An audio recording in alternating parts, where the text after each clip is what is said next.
Good morning. हम start कर रहे हैं बीएनएस की क्लास। हमने कल की क्लास में क्या किया था? इंट्रोडक्शन वाला पार्ट हमने पूरी तरह से कर लिया था। इंट्रोडक्शन वाले पार्ट में कुछ हमने डेफिनेशंस वगैरह भी किया।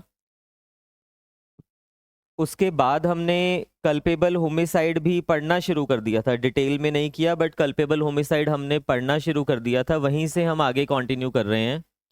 चलिए ठीक है, स्टार्ट कर रहे हैं हम। समझिए, पहले एक बार रिवाइज करते हैं कल की क्लास में हमने क्या किया फास्ट फास्ट। अभी तक हमने स्टार्टिंग किया कि हम जो बीएनएस पढ़ रहे हैं आया कब हमारे पास? 1 जुलाई 24 को। याद रखना है डेट। प्रेसिडेंट साहब की असेंट कब मिला था? 25 दिसंबर 23 में। दोनों डेट्स याद रख लेना टिप्स पे।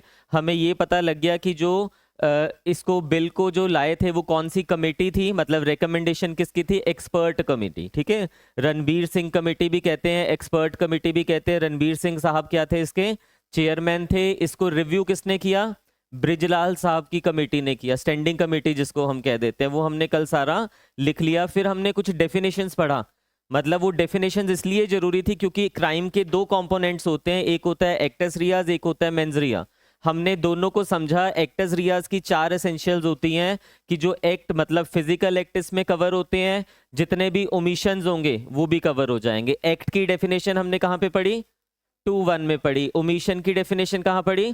2:25 में पढ़ी। उसमें क्या लिखा हुआ है? Act includes series of act. सिर्फ सिंगल एक्ट नहीं, अगर कोई ऑफेंस सीरीज ऑफ एक्ट से मिलके बन रहा है तो it is also an act. इसी तरह से omission includes series of omission. फिर हमने ये समझा कि जो एक्टस रियाज होता है उसके जो 4 एलिमेंट्स थे, उसमें पहले पढ़ा कि फिजिकल एक्ट कवर हो जाएगा, ओमिशन कवर हो जाएगा। फिर हमने वेरी इंपॉर्टेंट थर्ड एलिमेंट पढ़ा कि एक्टस रियाज मस्ट बी वॉलेंटरली। वॉलेंटरली हमने वेरी इंपॉर्टेंट डेफिनेशन पढ़ा सेक्शन 233 में। 233 टिप्स पे होना चाहिए। 3 एलिमेंट होते हैं वॉलेंटरली के। 233 में क्या लिखा हुआ है? 3 एलिमेंट्स हैं। पहला इंटेंशन, दूसरा नॉलेज, तीसरा reason to believe. Reason to believe कहाँ पे डिफाइंड है? 229 में डिफाइंड है। वो सारा हमने डिटेल में पढ़ लिया था। Intention highest state of mind. जब मेरे स्टेट ऑफ माइंड के अकॉर्डिंगली मेरी बॉडी रिएक्ट कर रही है, मेरे एक्शंस रिएक्ट कर रहे हैं, तो इट मीन्स कि मेरी इंटेंशन थी। नॉलेज मतलब मैं करना वैसा नहीं चाहता था मुझे, बट अवेयरनेस थी कि जो मैं एक्ट कर रहा हूं उसके ये कॉन्सिक्वेंसेज हो सकते हैं। और रीजन टू बिलीव मतलब सरकमस्टांसेस ऐसे हैं आपके सामने कि उससे देख के आपको पता चल रहा है कि कुछ ना कुछ तो दाल में काला है। ठीक है, ये हमने कल डिटेल में पढ़ा। फिर हमने इसके बाद एक और एक्ट, जो कनेक्शन बिटवीन एक्टस रियाज है एंड कॉन्सिक्वेंसेज है, वो क्या होना चाहिए? डायरेक्ट होना चाहिए। डायरेक्ट मतलब आपके एक्टस रियाज के कारण से वो कॉन्सिक्वेंस हो रहा है। अगर मर्डर की बात करें, जैसे उसमें एक्टस रियाज कल हम पढ़ रहे थे जो कल्पेबल होमिसाइड, तो जो डेथ हो रही है वो आपके एक्ट के कारण से होनी चाहिए। आपने जो एक्ट किया उससे डेथ नहीं हो रही, डेथ अदरवाइज हो रही है, फिर वहां पे वो कवर नहीं होगा, क्योंकि यहाँ पे जो कॉन्सिक्वेंस है वो डायरेक्ट कॉन्सिक्वेंस नहीं है एक्टस रियाज का। देन हम मूव ऑन हो गए मेंजरिया के ऊपर।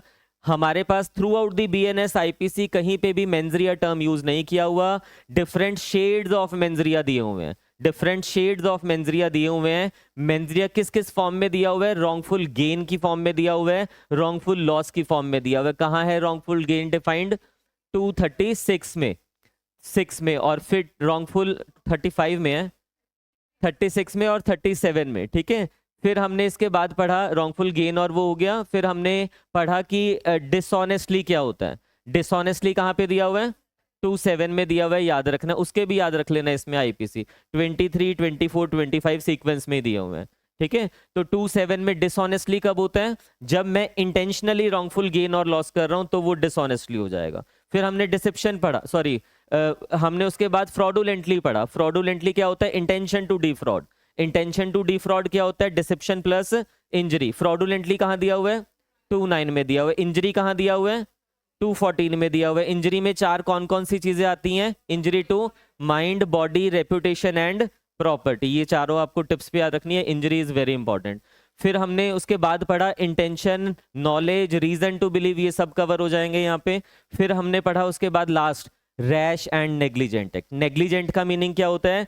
Duty to care, breach of that duty. Rashness क्या हो जाएगी? It is aggravated form of negligence. Aggravated form of negligence मतलब duty to care, breach of duty तो हो रही है, बट मेरे पास यहाँ पे एक स्पेशल अवेयरनेस है, मुझे पता था कि ऐसा हो सकता है और मैंने ओवर कॉन्फिडेंस की सिचुएशन के कारण से उसकी परवाह नहीं की, ओवर कॉन्फिडेंस के सिचुएशन के साथ उसकी परवाह नहीं की, और मैंने उस कॉन्सिक्वेंसेस को कि वो ना हैपन हो उसको अवॉइड करने के लिए भी एफर्ट किया, बट वो हो जाते हैं फिर भी, उसको कहते हैं रैश एक्ट।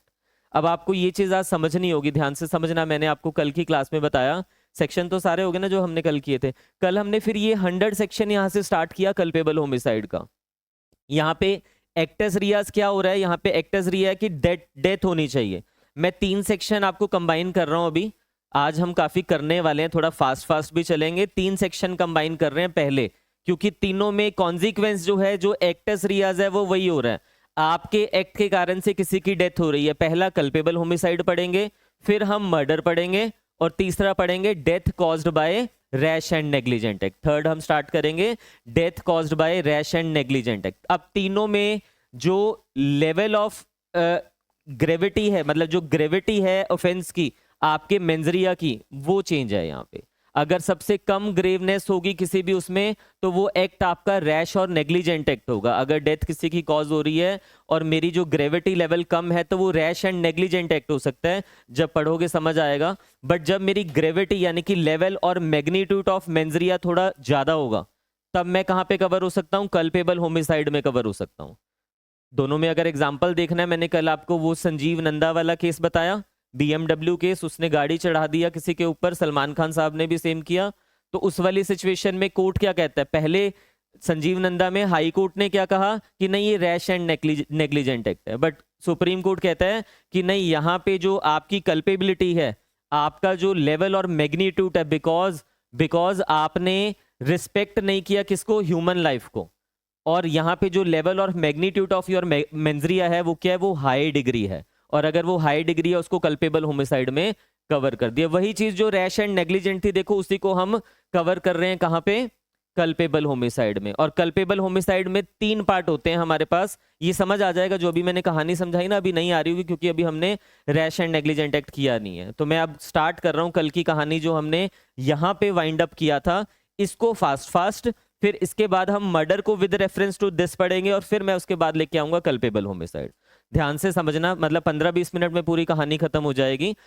पहले हमने कल ये पढ़ा कि कल्पेबल होमिसाइड जो है वो वाइडर टर्म है, मर्डर उसका एक पार्ट है, और हम ये भी कह सकते हैं murder is aggravated form of culpable homicide. हमने कल ये समझा कि इसमें जो एक्टस रियाज होगा, पहले हम कल्पेबल होमिसाइड पढ़ रहे हैं, मर्डर को नहीं पढ़ रहे हैं। सेक्शन 100 ऑफ BNS में दिया हुआ है, 299 ऑफ IPC में दिया हुआ है। डेफिनेशन, पनिशमेंट की बात नहीं हो रही, पीनल प्रोविजन अलग से दिया हुआ है, हम सिर्फ अभी डेफिनेशन की बात कर रहे हैं कि ऑफेंस डिफाइंड कहां पे है। तो देख लेना, वहां पे डेफिनेशन पूछा है आपसे प्रीलिम्स में या फिर पनिशमेंट पूछा है, उसके अकॉर्डिंगली आपको सेक्शन को टिक करना पड़ेगा। अब ध्यान से समझना, एक्टस रियाज यहाँ पे क्या है, कल्पेबल होमिसाइड में डेथ हो रही है किसी की। मेंजरिया क्या है, 3 फॉर्म में हमें मेंजरिया दिया हुआ है, कल हमने पढ़ा। पहला इंटेंशन टू कॉज डेथ, कल पढ़ा ना, इंटेंशन टू कॉज डेथ, मैं किसी को मारना ही चाहता हूं, मेरी इंटेंशन जो है वो प्रूव करने के लिए डायरेक्टली कभी नहीं प्रूव होगी, उसके लिए सर्कमस्टांशियल एविडेंसेस मुझे कोर्ट में देने पड़ेंगे। उसके लिए मुझे बताना पड़ेगा कोर्ट को, देखो ये वेपन यूज किया है, इतनी बारी, नंबर ऑफ इंजरीज, इतनी इंजरीज उसको कॉज की है, वाइटल ऑर्गन्स पे इंजरी कॉज की है, इससे ये प्रूव होता है कि सामने वाले की इंटेंशन थी उसको जान से मारने की। बट इंटेंशन को प्रूव करना कोर्ट में इतना आसान नहीं होता। अगर फर्स्ट वाले में हम फॉल नहीं करते, फिर हम सेकंड देखते हैं कि मैं जान से मारना नहीं चाहता हूं सामने वाले को, इंटेंशन मेरी जान से मारने की नहीं है, बट सपोज मैंने किसी को अगर मारा है तो इंटेंशन बॉडीली इंजरी कॉज करने की तो है ही है ना। आप समझिए इस चीज को, इंटेंशन हो सकता है कि जान से मारने की ना हो। 100% केसेस में से देयर आर चांसेस कि हम 50% में प्रूव भी नहीं कर पा रहे कि मैं इसको जान से मारना चाहता था, बट 100 में से 100 में ये तो श्योर है ना कि अगर मैंने किसी को मारा है तो मैं उसको इंजरी कॉज करना चाहता हूं, उसको बॉडीली इंजरी कॉज करना चाहता हूं। कल हमने यही समझा। तो जो सेकंड वाला हमने मेंजरिया का शेड पढ़ा था, उसमें मैं सामने वाले को जान से मारने के इंटेंशन से नहीं मार रहा हूं। अगर मैं कोर्ट में ये भी प्रूफ कर देता हूं कि मेरी जो इंटेंशन थी उसको मारने की, मतलब ऑपोजिट साइड प्रूफ करेगी मेरी जो इंटेंशन थी उसको मारने की वो क्या थी, उसको सिर्फ बॉडीली इंजरी कॉज करना।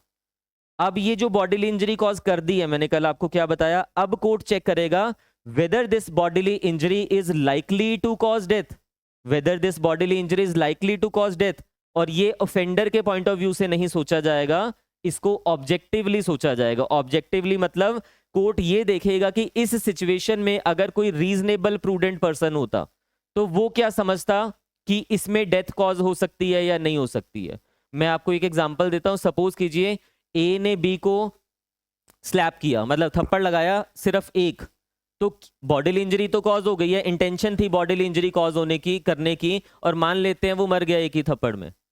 तो अब इस सिचुएशन में आप ये बताइए as a prudent person, as a, आपको लीगल एक्यूमेन कुछ नहीं यूज करना है, एज अ प्रूडेंट पर्सन जज के पॉइंट ऑफ व्यू से सोच के देखिए। जज साहब ये सोच रहे कि एज अ प्रूडेंट पर्सन कि क्या ये जो आपने बॉडीली इंजरी की है किसी को कॉज, क्या ये otherwise likely to cause death है प्रूडेंट पर्सन के अकॉर्डिंगली? नहीं, ये तो एक थप्पड़ से थोड़ा ना कोई अदरवाइज मर जाएगा, तब तो इसको वो यहाँ पे नहीं कवर करेंगे। दूसरी सिचुएशन, आपने क्या किया, आपने आयरन रॉड से सर पे मारा, एक बारी नहीं 3 बारी मारा। अब किसी को सर पे मार रहे हो, vital part of the body, और किससे मार रहे हो, रॉड से मार रहे हो, वो भी लोहे की। तो इस सिचुएशन में क्या होगा, इस सिचुएशन में प्रूडेंट पर्सन के अकॉर्डिंगली सोच के देखिए कि क्या इस सिचुएशन में लाइकली टू कॉज डेथ है या नहीं। लाइकली का मतलब है जहां पे हाई प्रोबेबिलिटी होती है, 100% प्रोबेबिलिटी की बात नहीं कर रहे हैं हम, कह रहे हैं जहां पे हाई प्रोबेबिलिटी होगी कि प्रूडेंट पर्सन के अकॉर्डिंगली ऐसी सिचुएशन में डेथ कॉज हो सकती है। तो ये इस टेस्ट को हम कहते हैं objective test, always objective test. ठीक है, लास्ट हमने पढ़ा नॉलेज। नॉलेज क्या, with the knowledge that he is likely by such an act to cause death, मतलब एक्यूज्ड को ये नॉलेज मतलब उसको अवेयरनेस है कि ऐसे एक्ट से सामने वाले की डेथ हो सकती है, भले ही उसने बॉडीली इंजरी किसी को इंटेंशनली नहीं कॉज की है। संजीव नंदा वाले केस में जो मैंने आपको बताया, BMW गाड़ी किसी के ऊपर चढ़ा दिया, आप ड्रिंक करके चला रहे हो गाड़ी। सलमान खान साहब के केस में सेम सिचुएशन, ड्रिंक करके गाड़ी किसी के ऊपर आपने चढ़ा दिया, तो कोर्ट कहता है कि ये तो आपके एंड पे नॉलेज हुई, ये तो आपके एंड पे सिर्फ रैशनेस और नेग्लिजेंट एक्ट नहीं है, ये तो हाई डिग्री ऑफ मतलब ग्रॉस नेग्लिजेंस है, उससे भी ऊपर है आपके पार्ट पे। आप ह्यूमन लाइफ को without paying any heed to the human life, आप क्या कर रहे हो, आप गाड़ी चढ़ा रहे हो किसी के ऊपर। और यहाँ पे ये मैं मान के चलता हूं कि अगर कोई ड्रंक एंड ड्राइव कर रहा है और हेविली ड्रंक्ड है, तो उस सिचुएशन में उसको ये अवेयरनेस है कि अगर प्रूडेंट पर्सन का टेस्ट लगाओगे, आप अपने आप से पूछ के देखिए कि अगर किसी ने हेविली ड्रिंक किया हुआ है और इतनी फास्ट गाड़ी अगर किसी से कोई चला रहा है, तो ये तो मानना पड़ेगा ना कि इसका जो act it is likely to cause death. ये लाइकली टू कॉज डेथ इसमें भी सेम है और इसमें भी सेम है, दोनों सिचुएशन में सेम है। बस यहाँ पे intention of causing bodily injury के साथ हमें उसको देखना है कि मेरी इंटेंशन बॉडीली इंजरी कॉज करने की थी। अब देखो कि whether that bodily injury is likely to cause death, यहाँ पे मैं अपनी नॉलेज के अकॉर्डिंगली देखूंगा कि मेरी नॉलेज थी कि ऐसा हो सकता है। अब ये देखो कि फिर भी जो आपने एक्ट कर दिया, whether it is likely to cause death, no doubt overlap कर जाएंगे। बट अगर वो इंटेंशन में कवर हो गया तो मुझे थर्ड पार्ट में नहीं आना, फिर मैं सेकंड वाले पार्ट में लेके जाऊंगा, क्योंकि उसकी पनिशमेंट क्या है, ज्यादा है। तो 3 चीजें अब हमें याद होगी, पहला intention to cause death, second intention to cause bodily injury which is likely to cause death, तीसरा नॉलेज दैट कि मेरा जो एक्ट है it is likely to cause death. ये तीनों सिचुएशन में से कोई भी एक इंग्रेडिएंट फुलफिल तो क्या हो गया, ये कल्पेबल होमिसाइड। इसकी कुछ ना एक्सप्लेनेशंस दी हुई हैं, तो एक्सप्लेनेशन मैं ना पढ़ा के मैं पहले आपको मर्डर पढ़ा रहा हूं, दोनों को मैं कंपेयर करूंगा आपके साथ, फिर हम उसके ऊपर आते हैं। ठीक है, थोड़ा फास्ट हो जाएगा। आप देखिए डायरेक्ट हम मर्डर पे आ रहे हैं, इसके बाद 101 एग्जाम्पल्स, ये वो सब बाद में पढ़ेंगे। पहले 101 देखिए, मर्डर दिया हुआ है, पहले हमें दिया होता था 300 में, 299 में कल्पेबल होमिसाइड आईपीसी में और 300 में मर्डर दिया होता था। अभी 100 एंड 101 हो गया, 100 में कल्पेबल होमिसाइड और इसमें मर्डर। ध्यान से देखना, जैसे वहां पे एक्टस रियाज क्या था, डेथ कॉज करना, सेम एक्टस रियाज यहाँ पे भी है। कहता है accept in the cases here in after expected culpable homicide is murder. After accepted का क्या मतलब है, इसके बाद ये जो केसेस हमें दिए हुए इसके बाद कुछ एक्सेप्शंस दी हुई हैं।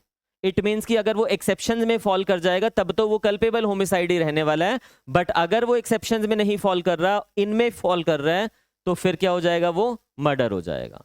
तो यहाँ पे डेथ तो कॉज हो ही रही है, कल्पेबल लिख दिया ना इसने कि कल्पेबल होमिसाइड इज मर्डर, तो कल्पेबल होमिसाइड में एक्टस रियाज यानी कि डेथ तो हो रही है सामने वाले की, बिना डेथ के ये वाला सेक्शन एप्लीकेबल नहीं होगा। अब मेंजरिया देखना यहाँ पे किस फॉर्म में दिया हुआ है, हम इस मेंजरिया को 4 टाइप्स में दिया हुआ है बेसिकली। हम फर्स्ट पढ़ रहे हैं ए वाला पार्ट समझना।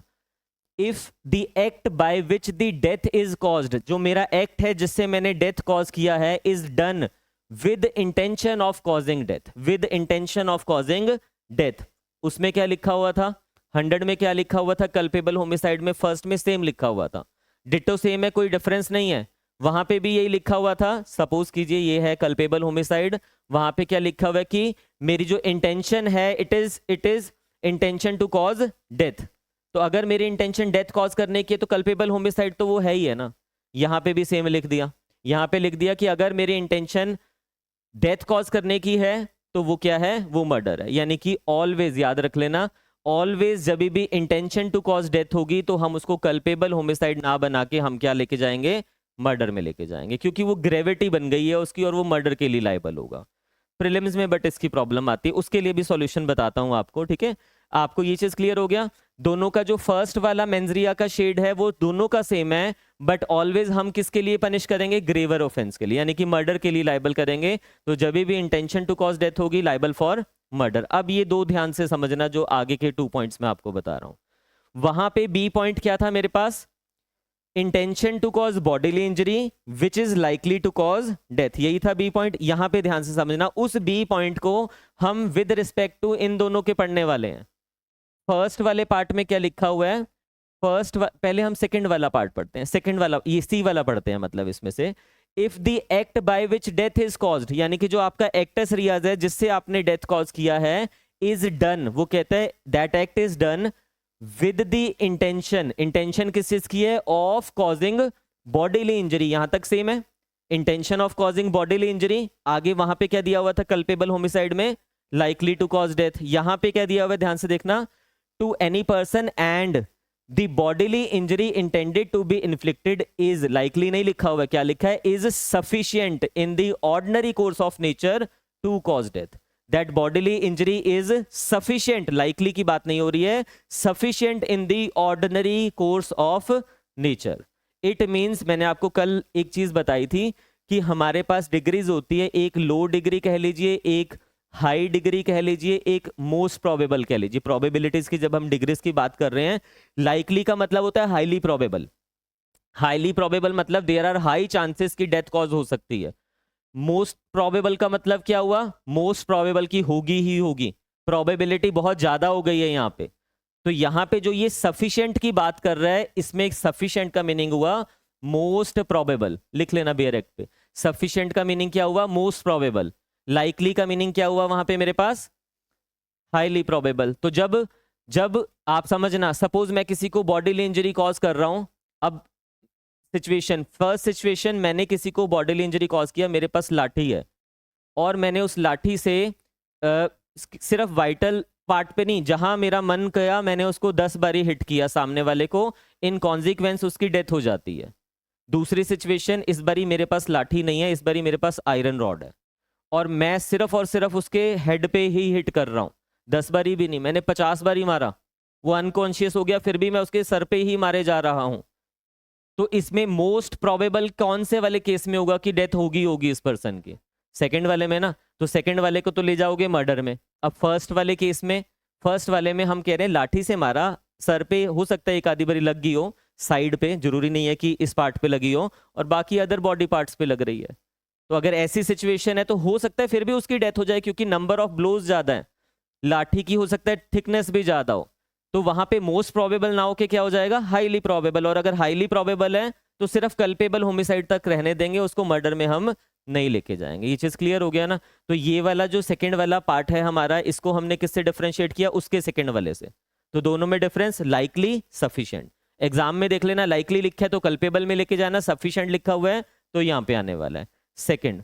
उसी जो कल्पेबल होमिसाइड का जो सेकंड वाला पार्ट था, उसको हम इससे भी क्या कर रहे हैं? डिफरेंशिएट कर रहे हैं। किस तरह से? ग्रे फॉर्म देखना, if the act by which death is caused, यानी कि जिस एक्ट से आपने डेथ कॉज किया है, is done with the intention of causing such bodily injury. यहां तक सेम है कि मैंने जो डेथ कॉज किया जिस एक्ट से, मेरी इंटेंशन क्या थी? Intention of causing such bodily injury. Bodily injury cause करने की इंटेंशन थी, वहां पे भी यही होती थी कल्पेबल होमिसाइड में, बट यहां पे डिफरेंस क्या? ध्यान से समझना, as the offender knows to be likely to cause death of such person to whom harm is caused। अब यहां पे समझना, यहां पे भी लिखा हुआ है likely to cause death, but यहां पे जो लाइकली टू कॉज डेथ है it is with special knowledge on the part of offender. Offender को यहां पे एक स्पेशल नॉलेज है, ऑफेंडर को पता है कि जो ये विक्टिम है ये पर्टिकुलर इस प्रॉब्लम से जूझ रहा है और अगर मैं ऐसा कर दूंगा तो उसकी डेथ कॉज हो जाएगी। वो जो स्पेशल नॉलेज है उसके बाद भी आप जब वो एक्ट कर रहे हो और वो कौन सा एक्ट कर रहे हो which is likely to cause death, तो उसकी जो ग्रेवनेस है वो बढ़ जाएगी। मैं दो आपको एग्जांपल देता हूं, ध्यान से समझना इस चीज को जो बता रहा हूं। पहली सिचुएशन, एक पर्सन है, वो सपोज कीजिए उसको कुछ ऐसी एलिमेंट है कि एनलार्ज स्प्लीन वगैरह जो कहते हैं, उसकी अंदर के जो पोर्शन है उसमें कोई प्रॉब्लम है, मुझे पता है उसको प्रॉब्लम है। इन जनरल अगर हम किसी को एक ब्लो हिट करेंगे स्टमक में तो वो मरेगा नहीं मरने वाला, इन जनरल तो नहीं मरने वाला। बट अगर किसी को कोई प्रॉब्लम है, सपोज कीजिए बॉडीली जो भी उसको एलिमेंट है, अब मुझे इस बात की नॉलेज है, डॉक्टर ने बोला हुआ है कि अगर इसको मिनिमम इतनी फोर्स से ज्यादा किसी ने हिट कर दिया इस बॉडी पार्ट पे तो ये मर जाएगा। जैसे फॉर एग्जांपल रामायण देखते हैं ना, जब भगवान राम जी ने क्या किया, रावण को मारा, तो उनके पार्ट पे स्पेशल नॉलेज आई थी कि रावण को जब आप इस साइड पे, इस पोर्शन पे मारोगे तभी वो मरने वाला है, कुछ ऐसा है ना उसमें भी। तो वो स्पेशल नॉलेज की हम यहाँ पे बात कर रहे हैं। अब ये मत करना कि भगवान को आप मर्डर के लिए लाइबल कर रहे हो, मैं सिर्फ आपको ये नॉलेज वाला कॉन्सेप्ट समझाने की बात कर रहा हूँ। उस समय ये नहीं हुआ करता था, ना आईपीसी हुआ करता था, ना बीएनएस हुआ करता था, हम लीगली सिर्फ सोच के चल रहे हैं। तो आप समझिए कि मेरे पार्ट पे एक नॉलेज है कि अगर मैंने इस पर्सन को स्टमक पे इस फोर्स के साथ हिट किया तो ये मर जाएगा, और मैंने उस नॉलेज के साथ उसको हिट भी कर दिया, तो मैंने क्या कॉज किया, bodily injury. And that bodily injury is likely, उस पर्सन के अकॉर्डिंगली अगर देखो जिसको प्रॉब्लम है, that is likely to cause death. पर मेरे पार्ट पे क्या है यहाँ पे, स्पेशल नॉलेज। स्पेशल नॉलेज के कारण से ये क्या बन गया, मर्डर बन गया। बट अगर इसी सिचुएशन में मेरे पास स्पेशल नॉलेज ना होती, मुझे नहीं पता होता कि हाँ उसको ऐसी कोई प्रॉब्लम है कि मैंने अगर उसको ऐसे हिट कर दिया तो वो मर जाएगा, और मैंने उसको उस सिचुएशन में हिट कर दिया, तो मर्डर तो नहीं बन पाएगा। क्या कल्पेबल होमिसाइड बन पाएगा, बिल्कुल बनेगा।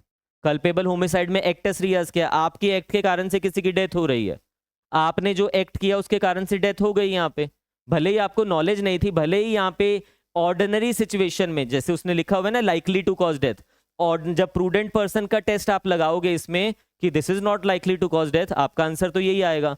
बट उस रूल की एक एक्सेप्शन है जो कि कल्पेबल होमिसाइड की एक्सप्लेनेशन में इटसेल्फ दिया हुआ है। कल्पेबल होमिसाइड की एक्सप्लेनेशन 1 देखिए आप, एक्सप्लेनेशन 1 में क्या लिखा हुआ है,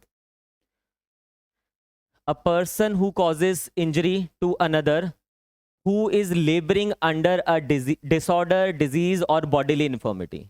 मतलब मैंने इंजरी ऐसे पर्सन को कॉज किया एंड दैट पर्सन जो विक्टिम है he was labouring under a disorder, disease और बॉडीली इन्फॉर्मिटी, उसको कुछ ऐसी प्रॉब्लम थी, उसके कारण से क्या होता है, and thereby accelerates the death of that other person. मैंने इस वजह से उसकी डेथ को क्या कर दिया, एक्सिलरेट कर दिया, तो क्या हुआ, shall be deemed to have caused his death. In general अगर आप प्रूडेंट पर्सन का टेस्ट लगाओगे जो मैंने आपको ऊपर समझाया, तो उसके अकॉर्डिंगली आपका आंसर यही आएगा, नहीं इस केस में थोड़ा ना कल्पेबल होमिसाइड हुआ। तो उस रूल की एक्सेप्शन कह लीजिए, या उस रूल को एक्सप्लेन करते हुए उन्होंने बोल दिया कि भले ही ये कल्पेबल होमिसाइड नहीं है, बट हम यहां पे उसको क्या कर रहे हैं, मान के चल रहे हैं, डीम टर्म यूज किया हुआ है, deem to have caused his death, मान के चला जाएगा कि उसने उसकी डेथ कॉज यहां पे कर दिया। तो याद रख लेना, जब भी मैंने स्पेशल नॉलेज के साथ किसी को बॉडीली इंजरी कॉज किया and that bodily injury is likely to cause that, but मेरी जो स्पेशल नॉलेज है वो उसको क्या बना देगी, मर्डर। यही चीज अगर मैंने बिना नॉलेज के किया तो वो क्या रह जाएगा, कल्पेबल होमिसाइड। ये क्लियर हो गया सभी को। चलिए, कल्पेबल होमिसाइड होना तो नहीं चाहिए था क्योंकि ऑब्जेक्टिवली भी जब चेक कर रहे नहीं होना चाहिए, बट एक्सप्लेनेशन में उसने बोल दिया मान के चलना है, प्रिजम्पशन लेनी है, deem to have caused his death. 4th पे आई है अब उसके बाद। तो हमें ये चीज समझ आ गया मर्डर में कि जब भी इंटेंशन टू कॉज डेथ होगी तो फर्स्ट वाले पार्ट में कवर हो गया, जब भी बॉडीली इंजरी कॉज करने की इंटेंशन होगी तो या तो यहाँ कवर होगा, या तो फिर यहाँ पे कवर होगा। वो डिपेंड करता है नॉलेज है या नहीं है। नॉलेज नहीं है तो फिर मैं तो देखूंगा सफिशिएंट होना चाहिए, नॉलेज है तो फिर यहीं पे आ जाएगा वो। ठीक है, क्लियर हो गया। Special knowledge on the part of, ये लिख लेना छोटी छोटी सी चीजें, जैसे यहाँ पे नॉलेज लिखा हुआ है ना, ऑफेंडर नॉलेज, तो यहाँ पे लिख देना some sort of special knowledge about victim, some sort of special knowledge about victim on the part of accused having special knowledge about the victim, ऐसा कुछ लिख देना वहाँ पे। और जो sufficient हमने लिखे है इसमें लिख देना most probable। क्लियर? लास्ट पे आइए फोर्थ। वहाँ पे फोर्थ क्या था हमारे पास कल्पेबल होमिसाइड में? वहाँ पे लिखा हुआ था नॉलेज दैट मेरा जो एक्ट है it is likely to cause death. तो नॉलेज जब मेरा एक्ट है, knowledge plus likely to cause death, यही तो था ना। यहाँ पे क्या है देखिए, if a person committing the act by which death is caused, यानी कि एक्टस रियाज नोज, यहां पे भी नॉलेज की बात कर रहा है, knows that it is so eminently dangerous. वहां पे क्या था, वहां पे जो मेरा एक्ट था that was likely to cause death, but यहां पे किस चीज की बात कर रहा है, मेरा एक्ट जो है इट इज इमिनेंटली डेंजरस। तो लाइकली टू कॉज डेथ और इमिनेंटली डेंजरस में डिफरेंस है, दोनों में लेवल और मैग्नीट्यूड अगर आप बात करोगे, ज्यादा प्रोबेबिलिटी मरने की यहां पे आने वाली है। तो eminently dangerous that it must, वो इतना डेंजरस है दैट इट मस्ट लिखा हुआ है, मस्ट इन ऑल प्रोबेबिलिटी, कि ये क्या करने वाला है एक्ट इन ऑल प्रोबेबिलिटी, यानी कि there are high maximum chances कि इस एक्ट की वजह से या तो डेथ कॉज हो जाएगी, कॉज डेथ, और such bodily injury as is likely to cause death, as is likely to cause death, कि मेरा एक्ट एमिनेंटली डेंजरस है, मुझे इस बात की नॉलेज है, और उस एक्ट से इन ऑल प्रोबेबिलिटीज या तो डेथ कॉज होगी या फिर ऐसी बॉडीली इंजरी कॉज हो जाएगी जो कि लाइकली टू कॉज डेथ है। एंड कमिट सच एक्ट, अब इतना भी काफी नहीं है, साथ में क्या होना चाहिए, commit such act without any excuse of incurring risk of causing death और सच इंजरी एज अफरसेड। ये थोड़ा सा जो लास्ट वाला क्लॉज है ना, थोड़ा परेशान करता है।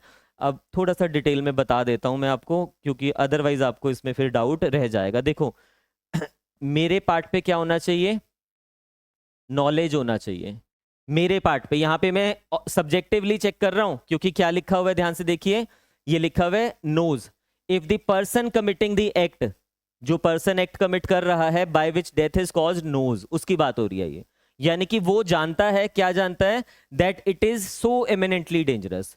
एक्यूज्ड के पार्ट पे नॉलेज कि उसका जो एक्ट है वो क्या है, एमिनेंटली डेंजरस है, उसका जो एक्ट है वो इमिनेंटली डेंजरस है। यहां तक क्लियर हो गया। अभी यहां पे हमने कौन सा टेस्ट लगाया, सब्जेक्टिव, एक्यूज्ड के पार्ट पे। आगे दैट इन ऑल प्रोबेबिलिटीज, वो इतना डेंजरस है कि वो ऑल प्रोबेबिलिटीज में दो में से एक रिजल्ट आपको लाके देगा, क्या, या तो डेथ कॉज करेगा या फिर such bodily injury as is likely to cause death.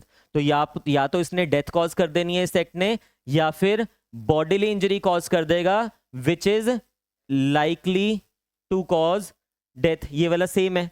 इसमें कौन सा टेस्ट लगाऊंगा मैं, इसमें ऑब्जेक्टिव टेस्ट लगाऊंगा, कि यहां पे एक्यूज्ड के पार्ट पे नॉलेज की बात हो रही है कि मेरा एक्ट एमिनेंटली डेंजरस है, जो कि क्या करने वाला है, ऑल प्रोबेबिलिटीज में या तो डेथ कॉज करेगा या फिर बॉडीली इंजरी। कौन सी bodily injury, likely to cause death. तो ये मैं कैसे देखूंगा, ऑब्जेक्टिवली। मैं और डिटेल में लेके जाता, बट अभी के लिए इतना ही समझिए। बट इतना भी काफी नहीं है, साथ में क्या है, एंड कमिट सच एक्ट, और उसने ये कर दिया, या तो ये कर दिया या तो ये उसका कॉन्सिक्वेंस हो गया। कैसे कर दिया, प्लस समझिए इसको, विदाउट एनी एक्सक्यूज। ये कैसे किया, without any excuse. Without any excuse का मतलब क्या हुआ, उसके पास कोई एक्सक्यूज नहीं है, इस काम को करने के लिए उसके पास कोई जस्टिफिकेशन नहीं है। अब ये जो विदाउट एनी एक्सक्यूज है, ये बहुत वाइडर टर्म है। बेसिकली हमारे पास एक केस आता है, दीना जी वर्सेस एम्परर, लिख लेना, दीना जी वर्सेस एम्परर, लैंडमार्क है। उसमें इस टर्म को एक्सप्लेन किया गया। बेसिकली उसमें डिफरेंस भी बताया गया। किसका डिफरेंस बताया गया, कल्पेबल होमिसाइड का नॉलेज वाला पार्ट, थर्ड वाला पार्ट, और इसका फोर्थ वाला पार्ट, दोनों का डिफरेंस भी बताया गया। और कहता है कि वहां पे तो ऐसा नहीं चाहिए ना, विदाउट एनी एक्सक्यूज। इस केस के मैं फैक्ट भी बता देता हूं आपको। दीना जी वर्सेस एम्परर जो हम लिख रहे हैं, एक लेडी होती है, उसके पास एक बच्चा होता है, उसका हस्बैंड उसको परेशान करता है, मारने के लिए उसके पीछे भाग रहा है, लेडी आगे आगे भाग रही है। अब अपने आप को बचाने के लिए विद बेबी, अपने बच्चे के साथ वो किसी वेल में, कुएं में छलांग लगा देती है। अब कॉन्सिक्वेंस क्या होता है, वो बच्चा मर जाता है। तो अब इस सिचुएशन में जब कोर्ट में ट्रायल वगैरह चलता है, तो उसके ऊपर एलिगेशंस लगते हैं कि मर्डर के लिए लाइबल होगी वो लेडी या नहीं होगी, मर्डर के लिए लाइबल होगी या नहीं होगी। यहां पे आ गए कि देखो बच्चा छोटा है, उसको ना स्विमिंग आती है, आप उसको लेके अगर जंप कर रहे हो तो आपका एक्ट एमिनेंटली डेंजरस है। आपका एक्ट एमिनेंटली डेंजरस है कि in all probability cause death भी होने वाला है, या फिर बॉडीली इंजरीज भी होती है, वो ऐसी होंगी which is likely to cause death, उसमें तो डेथ ही हो गई ना आपकी। फिर क्वेश्चन यहां पे अटक गया था कि क्या ये विदाउट एनी एक्सक्यूज है या नहीं है। मतलब यहां पे क्या लिखा हुआ है, without any excuse of incurring the risk of causing death. यहां पे उस लेडी के पास एक्सक्यूज था, उस लेडी के पास, जैसे हम कोई ऑफेंस पढ़ते हैं उसके लिए जनरल एक्सेप्शंस होती है ना, एक 7 साल के छोटे बच्चे ने कोई ऑफेंस कर दिया, नो लाइबिलिटी, एक्सक्यूज्ड। ऐसे ही हम कहते हैं कि कोई भी अगर एक्सीडेंटली कुछ हो रहा है, एक्सक्यूज्ड। तो जहां पे मेंजरिया नहीं है वहां पे एक्सक्यूज कर दिया जाता है। हालांकि ये सिर्फ जनरल एक्सेप्शन तक लिमिटेड नहीं है, जनरल एक्सेप्शन बात करती है लाइबिलिटी खत्म करने की।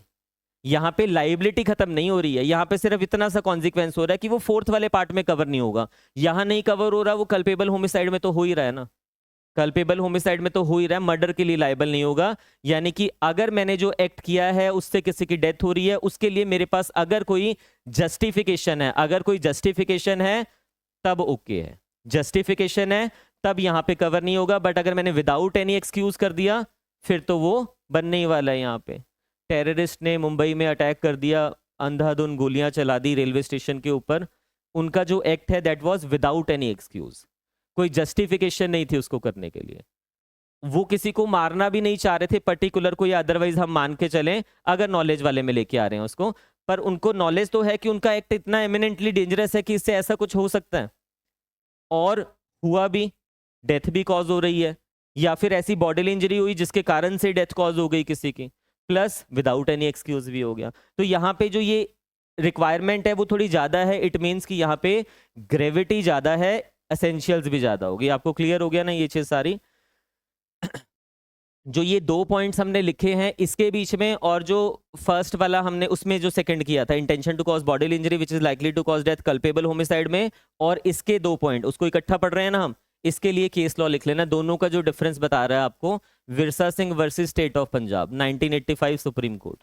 विरसा सिंह वर्सेस, लैंडमार्क है ये, पेपर में पूछ लिया जाएगा आपसे कि बताइए इस पे कौन सा केस है। Virsa Singh versus State of Punjab 1985 Supreme Court, 1985 Supreme court.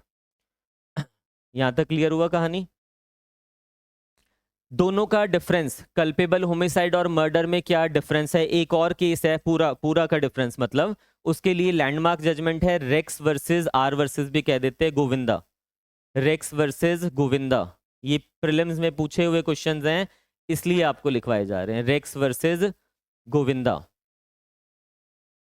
कितने केसेस हो गए, 4 हो गए अब हमारे पास इसके ऊपर। ये चारों टिप्स पे याद रखना, इससे ज्यादा याद रख भी नहीं पाओगे। 4 केसेस मर्डर कल्पेबल होमिसाइड पे याद रख ले। एक रेक्स वर्सेस गोविंदा हो गया, दीना जी वर्सेस दादी हो गया, विरसा सिंह हो गया, और 3 ही हुए, 3 ही हुए, 3 ही हुए हैं। Rex versus Govinda, Rex versus Govinda. यहां तक आपको सबको क्लियर हो गया ये। अब मैं इसको अलग से डायग्राम बना के नहीं करा रहा हूं आपको, आप अपने आप से बेयर पे लिख लेना या डायग्राम बना लेना। उस क्लियर हो गया आपको डायग्राम, मतलब एक तरफ आपने 100 लिखा, मतलब एक तरफ 101 लिखा, उसके ए पार्ट को इसके ए पार्ट के कंपेरेटिवली लिख दिया कि ऑलवेज यहाँ पे कवर होगा। उसका जो बी पार्ट था उसके सामने ये दोनों लिख दिए कि उसका बी पार्ट हमेशा यहाँ कवर होगा और उसका सी पार्ट यहाँ पे कवर होगा। मैंने कल आपको सीक्वेंस बताया था। सबसे पहले हम चेक करते हैं कि ये कल्पेबल होमिसाइड है या नहीं है। तो अगर वो कल्पेबल होमिसाइड है या तो ए पार्ट में आएगा, बी में आएगा या सी में आएगा, किसी एक में आएगा। तो अगर वो बी वाले में आ रहा है तब मुझे इन 2 से कंपेयर करना है, सिर्फ उसको, ऊपर और नीचे इसमें जाना ही नहीं है। अगर वो ए में आ रहा है तो मुझे सिर्फ यहीं पे लेके जाना है, इसी से कंपेयर करना है। अगर वो सी में कवर कर रहा है कल्पेबल होमिसाइड के, मुझे सिर्फ इसी से कंपेयर करना है, किसी और से कंपेयर नहीं करना। अब आपको मर्डर भी क्लियर हो गया, मर्डर भी क्लियर हो गया। वापिस से कल्पेबल होमिसाइड में जा रहे हैं क्योंकि वहां पे कुछ हमें इलस्ट्रेशंस भी दी हुई हैं और 2 एक्सप्लेनेशन हमारे पास रह गई है। पहली एक्सप्लेनेशन हमने पढ़ लिया, कौन से वाली, जब मेरे पार्ट पे नॉलेज नहीं है। 2 एक्सप्लेनेशन और है, वो पढ़ के फिर इलस्ट्रेशंस करते हैं, आपको क्लियर हो जाएगी। बिल्कुल ध्यान से देखिए।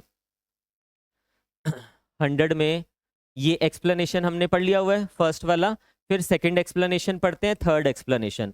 ये एक्सप्लेनेशन आपको बाय नंबर याद रखनी पड़ेगी, बाय नंबर याद रखनी पड़ेगी, क्योंकि एग्जाम में एज इट इज पूछ लेगा। बताइए कि ये जो पर्टिकुलर चीज है कि जब एक्यूज के पार्ट पे नॉलेज नहीं होती है और उसने डेथ को एक्सिलरेट कर दिया, वो एक्सप्लेनेशन 1 में दिया है, 2 में दिया है, 3 में दिया है, इस तरह से पूछ लेगा आपसे। तो पहले वाली एक्सप्लेनेशन तो आपको क्लियर हो गई।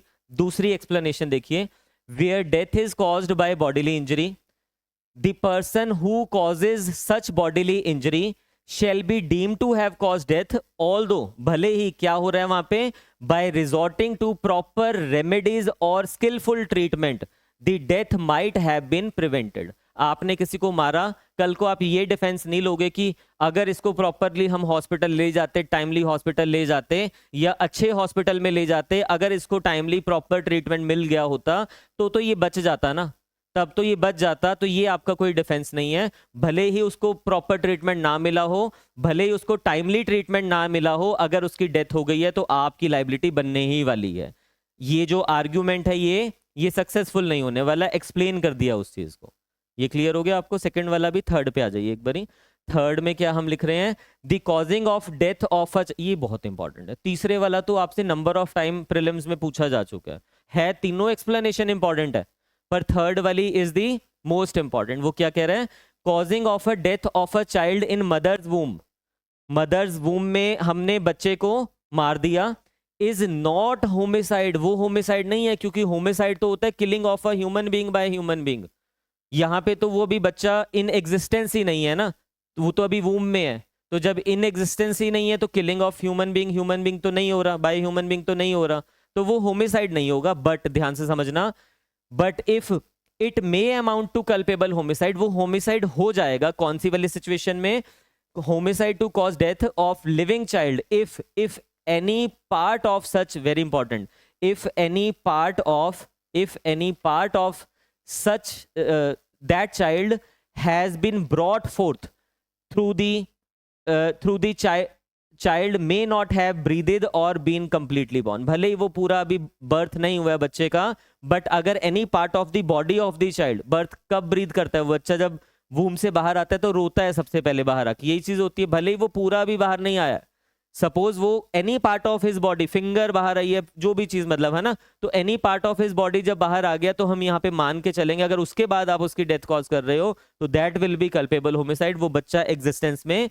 माना जाएगा। ये पूछा जाता है आपसे कि क्या इन वोम वाले बच्चे की कल्पेबल होमिसाइड हो सकता है, आंसर इज नो। बट कब हो सकता है, जब any part of the body उस बच्चे का बाहर आ गया है, भले ही उस बच्चे ने अभी ब्रीद करना शुरू नहीं किया, भले ही उसने ब्रीद करना शुरू नहीं किया है, अगर उस सिचुएशन में हम उसकी डेथ कॉज कर रहे हैं तो that will be the case of culpable homicide. ये प्रीलिम्स में पूछा जाता है। टिप्स पे याद रख लेना इस चीज को। 2 क्वेश्चन हो गए यहाँ पे, 3 हो गए। एक तो एक्सप्लेनेशन 3 याद रखनी है नंबर, दूसरा क्या हो गया, मदर की वूम में बच्चे को मार दिया, it is not culpable homicide. तीसरा क्या हो गया कि वो कल्पेबल होमिसाइड कौन से सिचुएशन में होने वाला है। टिप्स पे याद रख लेना, इसको पढ़ लेना, आपको काफी इसके एमसीक्यूज भी मिल जाएंगे बुक्स में। यहाँ तक क्लियर है? हाँ जी। Any part of the body, बच्चा बना नहीं, बच्चे देखो क्या कह रहे हैं, to cause death if any part of that child, उस बच्चे की बॉडी पार्ट जो भी है, हैज बीन ब्रॉट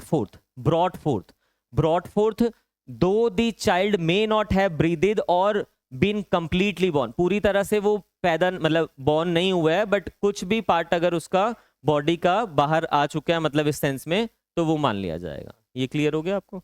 चलिए नेक्स्ट देखिए आप। ये तीनों एक्सप्लेनेशन तो हमने पढ़ लिया, इसकी कुछ इलस्ट्रेशंस है वो पढ़ते हैं। ये बहुत प्रॉब्लम क्रिएट करती है आप पेपर में, वेरी इंपॉर्टेंट। और ये इलस्ट्रेशंस आपसे एज इट इज पूछी जाती है। पिछले पेपर उठा के देख लेना, जुडिशरी में भी और अदरवाइज भी, कोई भी अगर इससे रिलेटेड एग्जाम है तो हर उसमें ये पूछी जाती है। अब यहाँ पे ध्यान से समझना, A lays sticks and turf over a pit, यानी कि वो कहता है ए ने क्या किया, एक गड्ढा है बेसिकली, उसके ऊपर लकड़ियां बिछा दी और घास वगैरह ऊपर से बिछा दिया, ठीक है, विद द इंटेंशन, उसकी इंटेंशन क्या है ध्यान से देखना, with the intention of their bye causing death.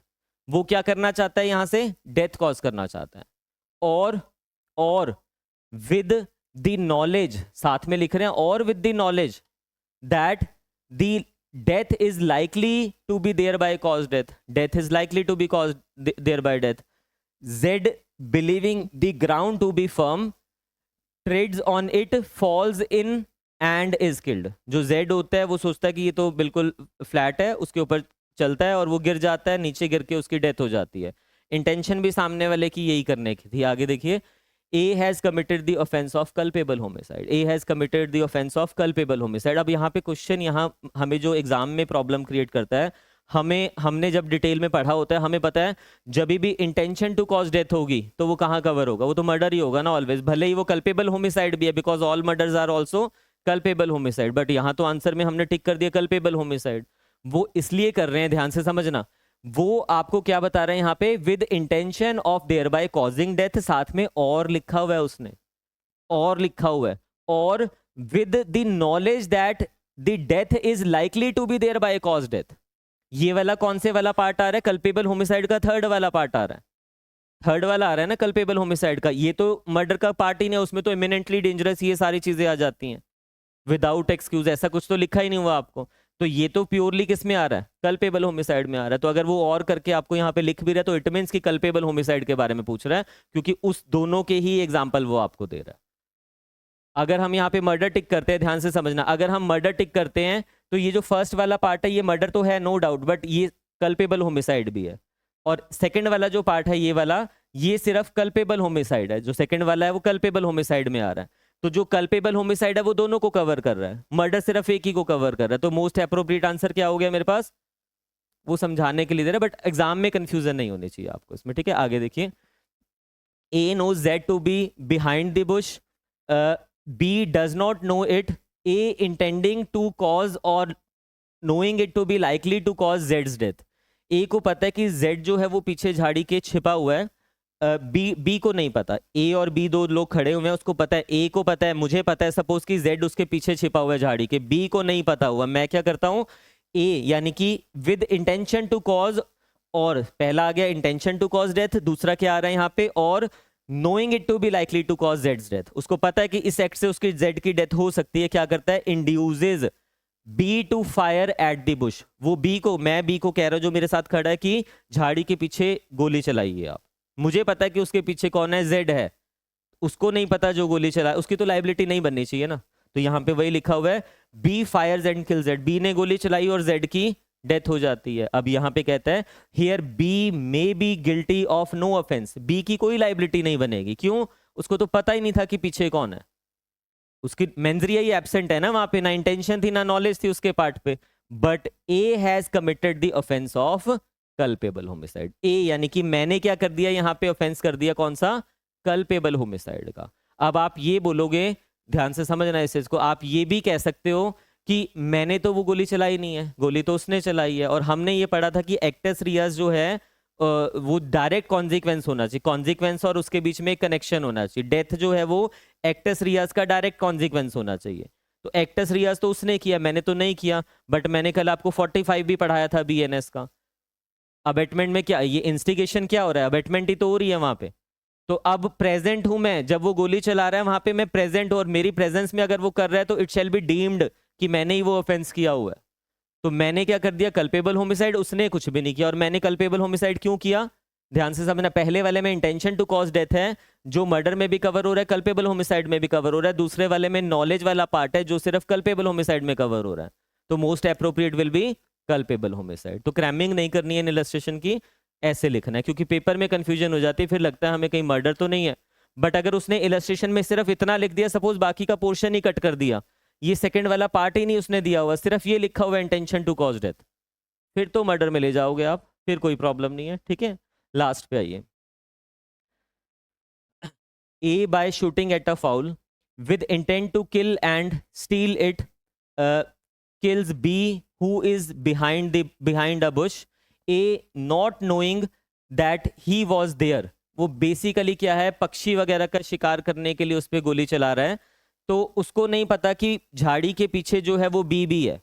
उसने क्या किया, लिखा हुआ है not knowing that he was there, he although A was doing an unlawful act, भले ही वो अनलॉफुल एक्ट कर रहा था, हंटिंग वगैरह भले ही ना परमिटेड हो, he was not guilty of culpable homicide, वो culpable homicide के लिए गिल्टी नहीं हो जाएगा। रीजन क्या है, as he did not intended to kill B or cause the or to cause death by doing an act which he knew was likely to cause death. ना तो intention to cause death थी, ना intention to cause bodily injury थी, ना ही उसके part पे कोई knowledge थी। तो जब इन तीनों में से कुछ भी नहीं है तो कल्पेबल होमिसाइड के लिए अदर ऑफेंसेस बनते रहेंगे जो भी बनेंगे, हम सिर्फ इसकी बात कर रहे हैं, वो कल्पेबल होमिसाइड के लिए नहीं लाइबल होगा बिकॉज मेंजरिया इज मिसिंग। यहां पे लिख लेना एब्सेंस ऑफ मेंजरिया, एब्सेंस ऑफ मेंजरिया। जो तीनों पॉइंट्स हमें दिए हुए हैं तीनों के तीनों यहां पे क्या है, मिसिंग है। हाँ जी, हाँ धीरजिया, दीना जी नहीं धीरजिया, धीरजिया लिख लीजिए उसमें। एम्परर वर्सेस दीना जी नहीं है, धीरजिया है, Dhirajia. Emperor versus Dhirajia, emperor versus Dhirajia. Rex Govinda भी हो गया और ये भी हो गया, तीनों लैंडमार्क है। एक और आता है इसमें लैंडमार्क केस वैसे, बट इतना याद रखिए अभी के लिए, आगे देखिए आप। तो ये तो पूरा हो गया, 100 भी पूरा कर लिया हमने। फिर उसके बाद हमने क्या कर लिया, 101 भी पूरा कर लिया एक्सप्लेनेशन के साथ। 101 में सिर्फ क्या रह गई हैं, कुछ इलस्ट्रेशंस रह गई हैं और एक्सेप्शंस रह गई हैं। 5 एक्सेप्शंस है, वेरी इंपॉर्टेंट, पांचों की पांचों एक्सेप्शंस वेरी इंपॉर्टेंट। पढ़ लेते हैं साथ के साथ ही, है ना। एक्सेप्शंस भी पढ़ते हैं, थोड़ा फास्ट चलूंगा मैं यहाँ पे एक्सेप्शंस में, क्योंकि यहाँ पे आपसे इन डेप्थ वो जाएगा भी नहीं, एक्सेप्शंस में इन डेप्थ जाएगा भी नहीं। ये पढ़ लोगे आप खुद से, इलस्ट्रेशंस तो पढ़ लोगे ना, क्योंकि अदरवाइज टाइम बहुत लग जाएगा उसको पढ़ाने में, पढ़ लेना। मैं फिर से रिपीट कर देता हूँ, की टू सक्सेस क्या होने वाला है, प्रीलिम्स यानी कि एमसीक्यू वाला जो भी एग्जाम होता है उसमें की टू सक्सेस क्या होगा, एमसीक्यू की प्रैक्टिस। मेरे पास जितना टाइम लगा रहे हो उससे डबल टाइम एमसीक्यू की प्रैक्टिस कर लेना कॉम्पिटिटिव एग्जाम में। अगर पासिंग मार्क्स है सिर्फ, फिर चल जाएगा कि नहीं भी किया एमसीक्यू की प्रैक्टिस, क्योंकि बिना उसके नहीं बात बनेगी। आप इस चीज़ को समझना यहाँ पे। मैं अगर आपको नहीं समझाऊंगा, आप डायरेक्ट एमसीक्यू ट्राई करना शुरू करोगे, उससे भी बात नहीं बनेगी। पहले पढ़ा हुआ है वो अलग बात है, बट उसको भी पहले आपको रिवाइज करना पड़ेगा, फिर आपको एमसीक्यू ट्राई करने चाहिए। तो यहाँ पे जो आप ये रिवाइज कर रहे हो मेरे साथ और उसके बाद एमसीक्यू ट्राई करना वेरी इंपॉर्टेंट, खाली इससे बात नहीं बनेगी। अभी आपने कल्पेबल होमिसाइड मर्डर पढ़ लिया, बट इसके बाद भी आपकी बहुत सारी मिस्टेक होंगी उसमें। फॉर एग्जाम्पल एक केस आता है हमारे पास, बहुत लैंडमार्क केस है, कहानी सुनाता हूँ इसकी आपको, ज़्यादा टाइम तो नहीं वेस्ट हो जाएगा, पर केस बहुत इंपॉर्टेंट है। पर केस पलानी गोंडन का केस आपने सबने पढ़ा होगा। उसमें क्या होता है, हस्बैंड और वाइफ का झगड़ा हो जाता है और आउट ऑफ द बॉक्स, मतलब रिवर्स हो रहा है थोड़ा सा, कि वाइफ हस्बैंड को बहुत पीटती है उसके बाद। मतलब केस में ऐसा नहीं था, हस्बैंड वाइफ को पीट रहा होता है, उसने बहुत मारा उसको वाइफ को, और जान से मारने की इंटेंशन नहीं है हस्बैंड की, समझिए। जब झगड़ा हो रहा है तो हस्बैंड ने वाइफ को मारा और जान से मारने की इंटेंशन के साथ नहीं मारा, सिर्फ मारा उसको। बट हस्बैंड को लगता है कि ये जो है वाइफ वो मर गई है, और अगर ये वाइफ मर गई है तो अब वो तो डर गया एकदम से कि अब तो मुझे मर्डर के लिए लाइबल कर दिया जाएगा कि मैंने तो इसको मार दिया, पुलिस आएगी पकड़ के ले जाएगी। वो क्या करता है, एविडेंसेस को छिपाने के लिए उस वाइफ को हैंग कर देता है, यानी कि उसको ऐसा दिखाता है कि इसने सुसाइड कर लिया वाइफ ने, और बाद में बट सारी चीज़ें ओपन हो जाती है कि सुसाइड नहीं किया था। डेथ जो है उसकी सुसाइड मतलब हैंग करने से हुई नहीं है, डेथ जो उसकी मारने से नहीं हुई, वो तो हैंग करने से हुई है बेसिकली। हैंग किसने किया, उसी ने तो किया।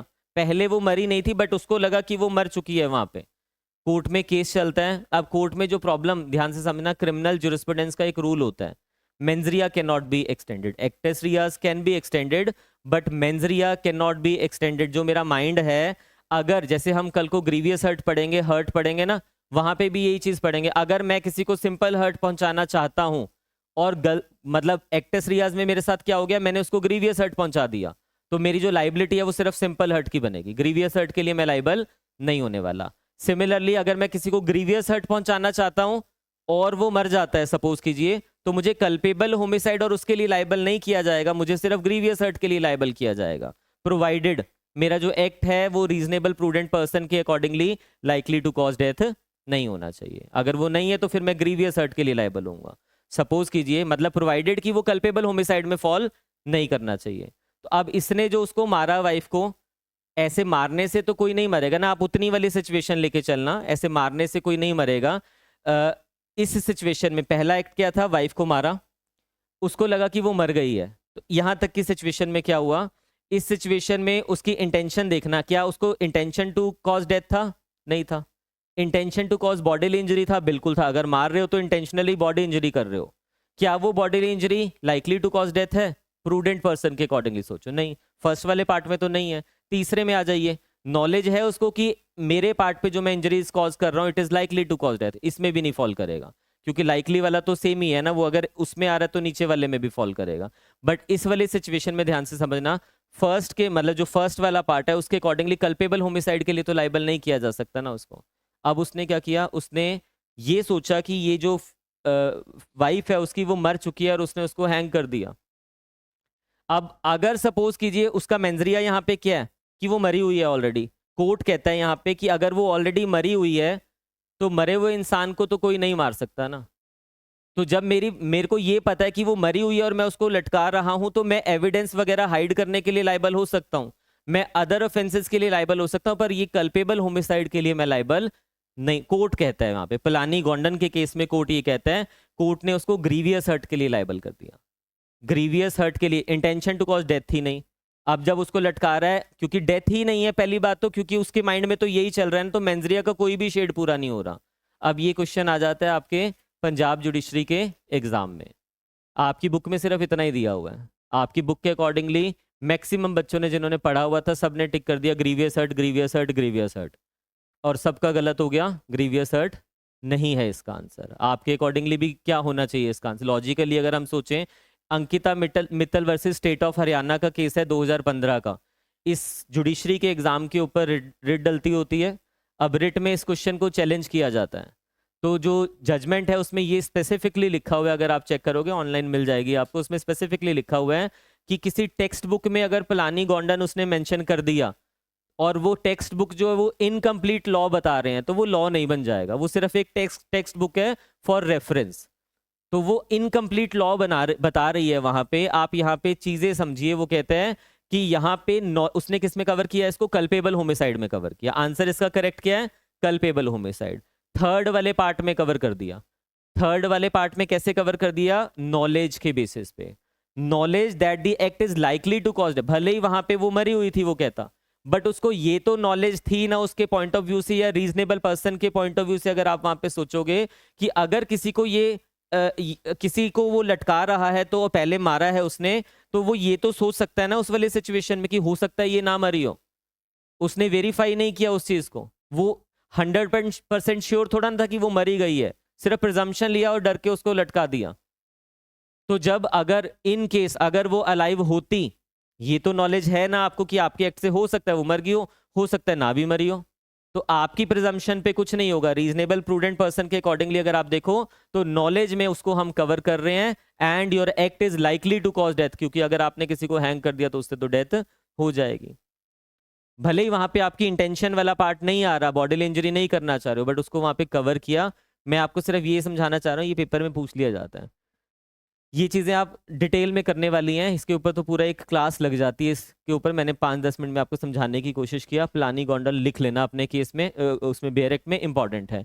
अभी एक्सेप्शंस पे आइए, ये खुद से ट्राई करोगे, ठीक है, ये खुद से ट्राई करोगे, कर जरूर लेना, क्योंकि पेपर में आती हैं। इलस्ट्रेशन नहीं करोगे, एज इट इज पेपर में मिल जाएगी आपको।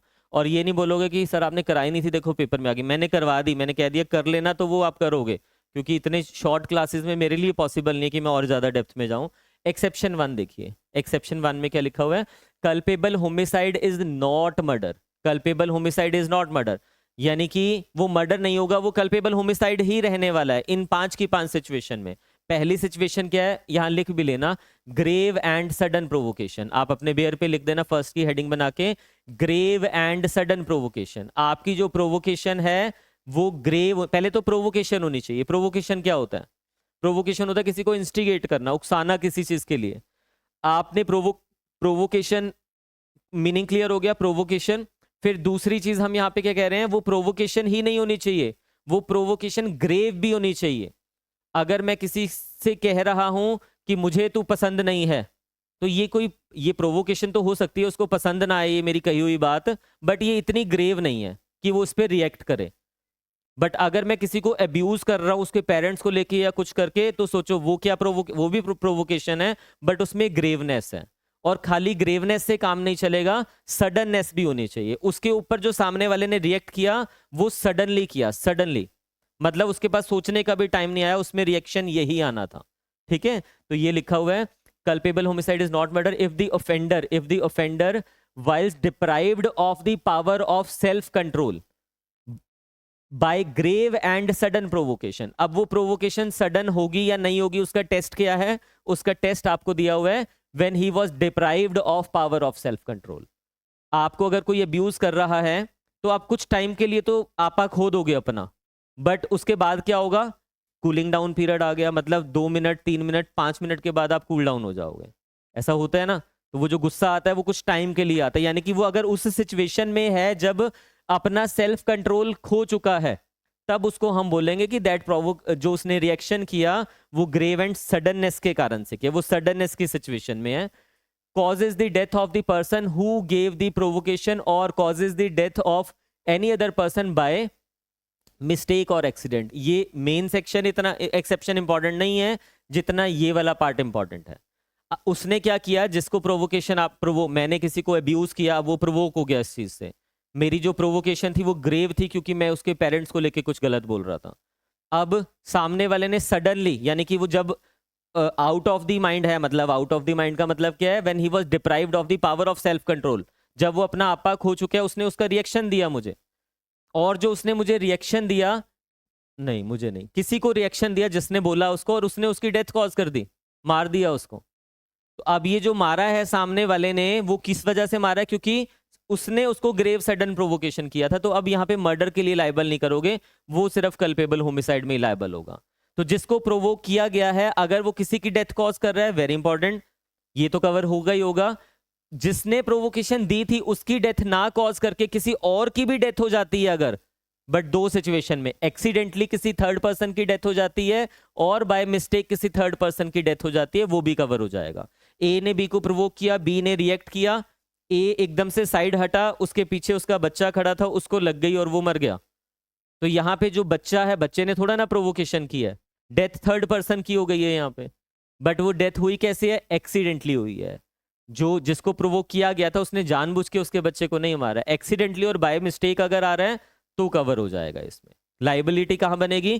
कल्पेबल होमिसाइड के लिए। अब इसी सिचुएशन में ए ने बी को प्रोवोक किया, बी ने कहा कि ए को तो नहीं मारता, उसका बच्चा उसके आगे खड़ा था, जानबूझ के उसने उसके बच्चे को मारा। इस सिचुएशन में यहां पे कवर नहीं होने वाला, क्योंकि आपने थर्ड पर्सन को मार दिया है और एक्सीडेंटली और बाय मिस्टेक नहीं मारा, आपने तो डेलिबरेटली मारा हुआ है, तो वो मर्डर ही रहने वाला है। ये चीज क्लियर हो गया। केस इसमें था एक KM नानावती का केस, आपने सब ना पढ़ा होगा, है ना। KM नानावती के केस में क्या होता है, लिख लेना भले, state of Maharashtra. KM Nanavati, Rustam movie देखी है ना आपने, बस वही केस है समझ लो, है ना। रुस्तम मूवी में क्या होता है कि अगर वो उसकी वाइफ एडल्ट्री में है, तो जब उसको पता लगता है तो पहले वो अपने शिप पे जाता है, वहां से रिवॉल्वर लेता है और फिर वो जाता है उसको मार देता है। यहाँ पे क्या चीज मिसिंग है? यहाँ पे सडननेस मिसिंग है। सडननेस मिसिंग है क्योंकि आप, सडननेस का टेस्ट क्या है? While you have deprived the power of self control. इतना पीरियड आ गया, इसमें अभी आप अपना सेल्फ कंट्रोल खो के बैठे हो, नॉट पॉसिबल। हाँ, अगर सपोज वो रंगे हाथों अपने वाइफ को और उस पर्सन को पकड़ लेता और उसी मोमेंट पे उसके पास रिवॉल्वर होती और उसको मार देता, फिर सडननेस बोल सकते थे, बट इतने टाइम के बाद वो नहीं होगी, नॉट लाइबल। आगे आइए, ये क्या पढ़ा हमने? एक्सेप्शन पढ़ा, यानी कि सबसे पहले मैंने आपको बताया हम चेक करेंगे कल्पेबल होमिसाइड, फिर इसको देखेंगे कि क्या ये मर्डर में फॉल हो रहा है या नहीं हो रहा है।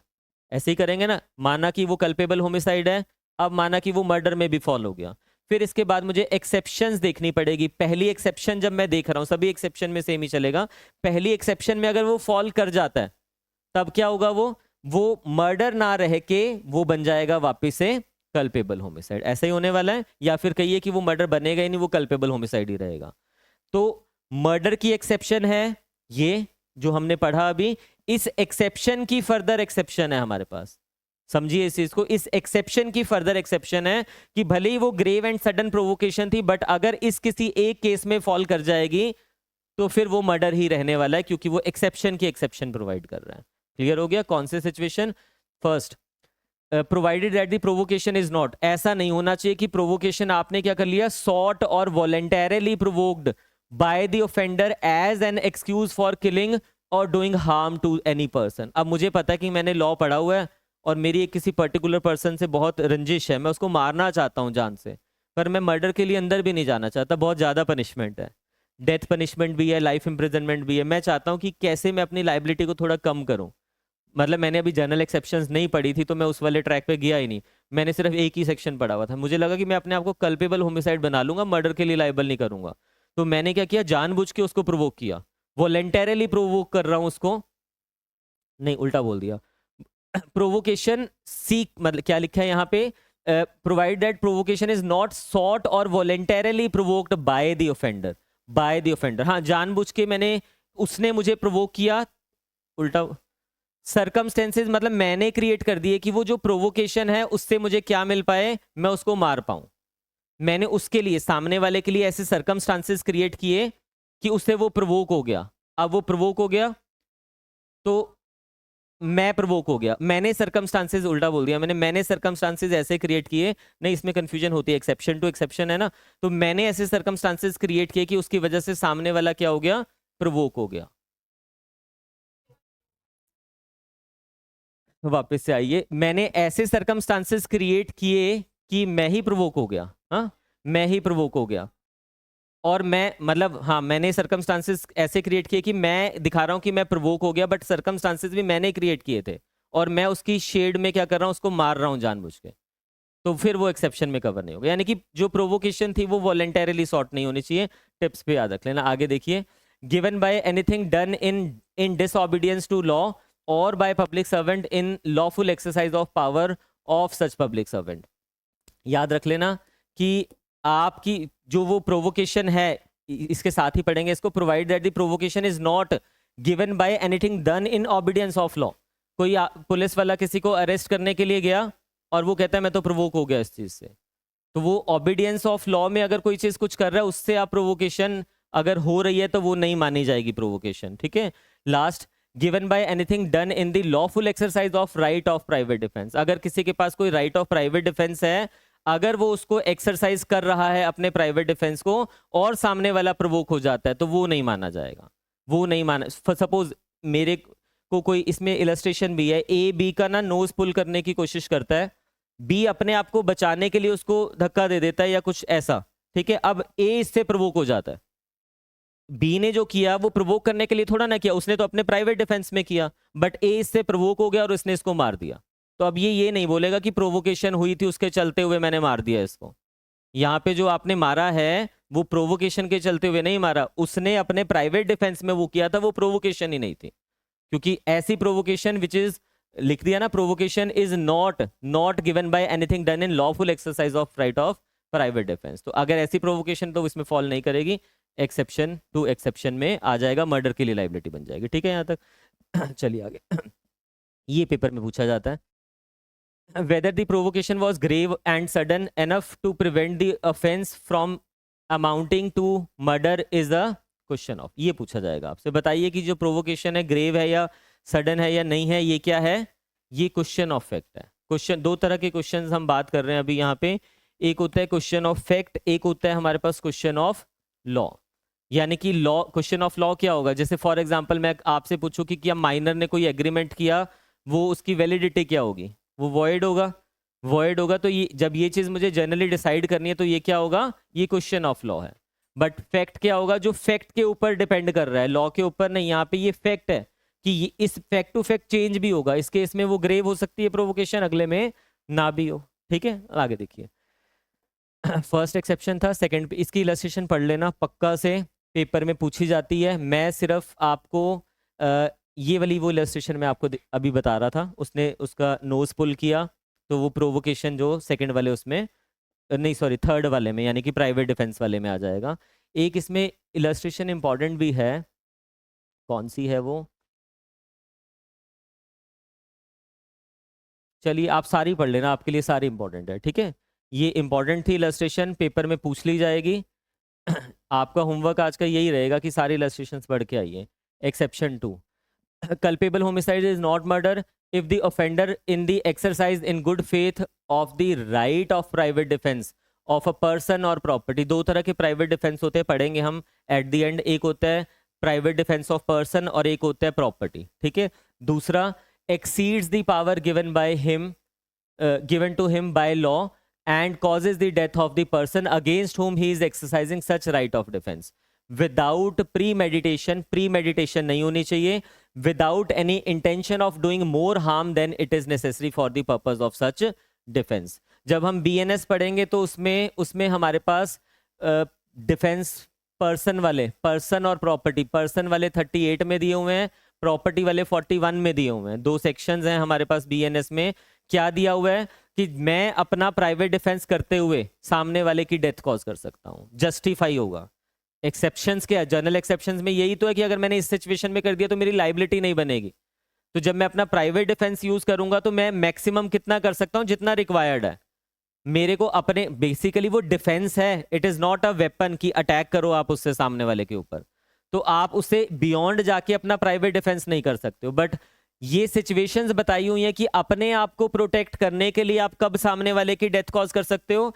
ये सिचुएशन बताई हुई है कि अपनी प्रॉपर्टी या किसी और की प्रॉपर्टी को प्रोटेक्ट करने के लिए आप सामने वाले की कब डेथ कॉज कर सकते हो। अगर ऐसा कर दिया तो वो जनरल एक्सेप्शन में फॉल हो जाएगा। बट सपोज कीजिए, और यहाँ पे सिनेरियोज कौन से दिए हैं, सपोज एक फीमेल का रेप कमिट हो रहा है और उसने उस पर्सन का मार दिया उस पर्सन को, तो उस फीमेल को कल्पेबल होमिसाइड या मर्डर के लिए लाइबिलिटी नहीं कर दोगे आप वहां पे, इसमें कवर हो जाएगी वो।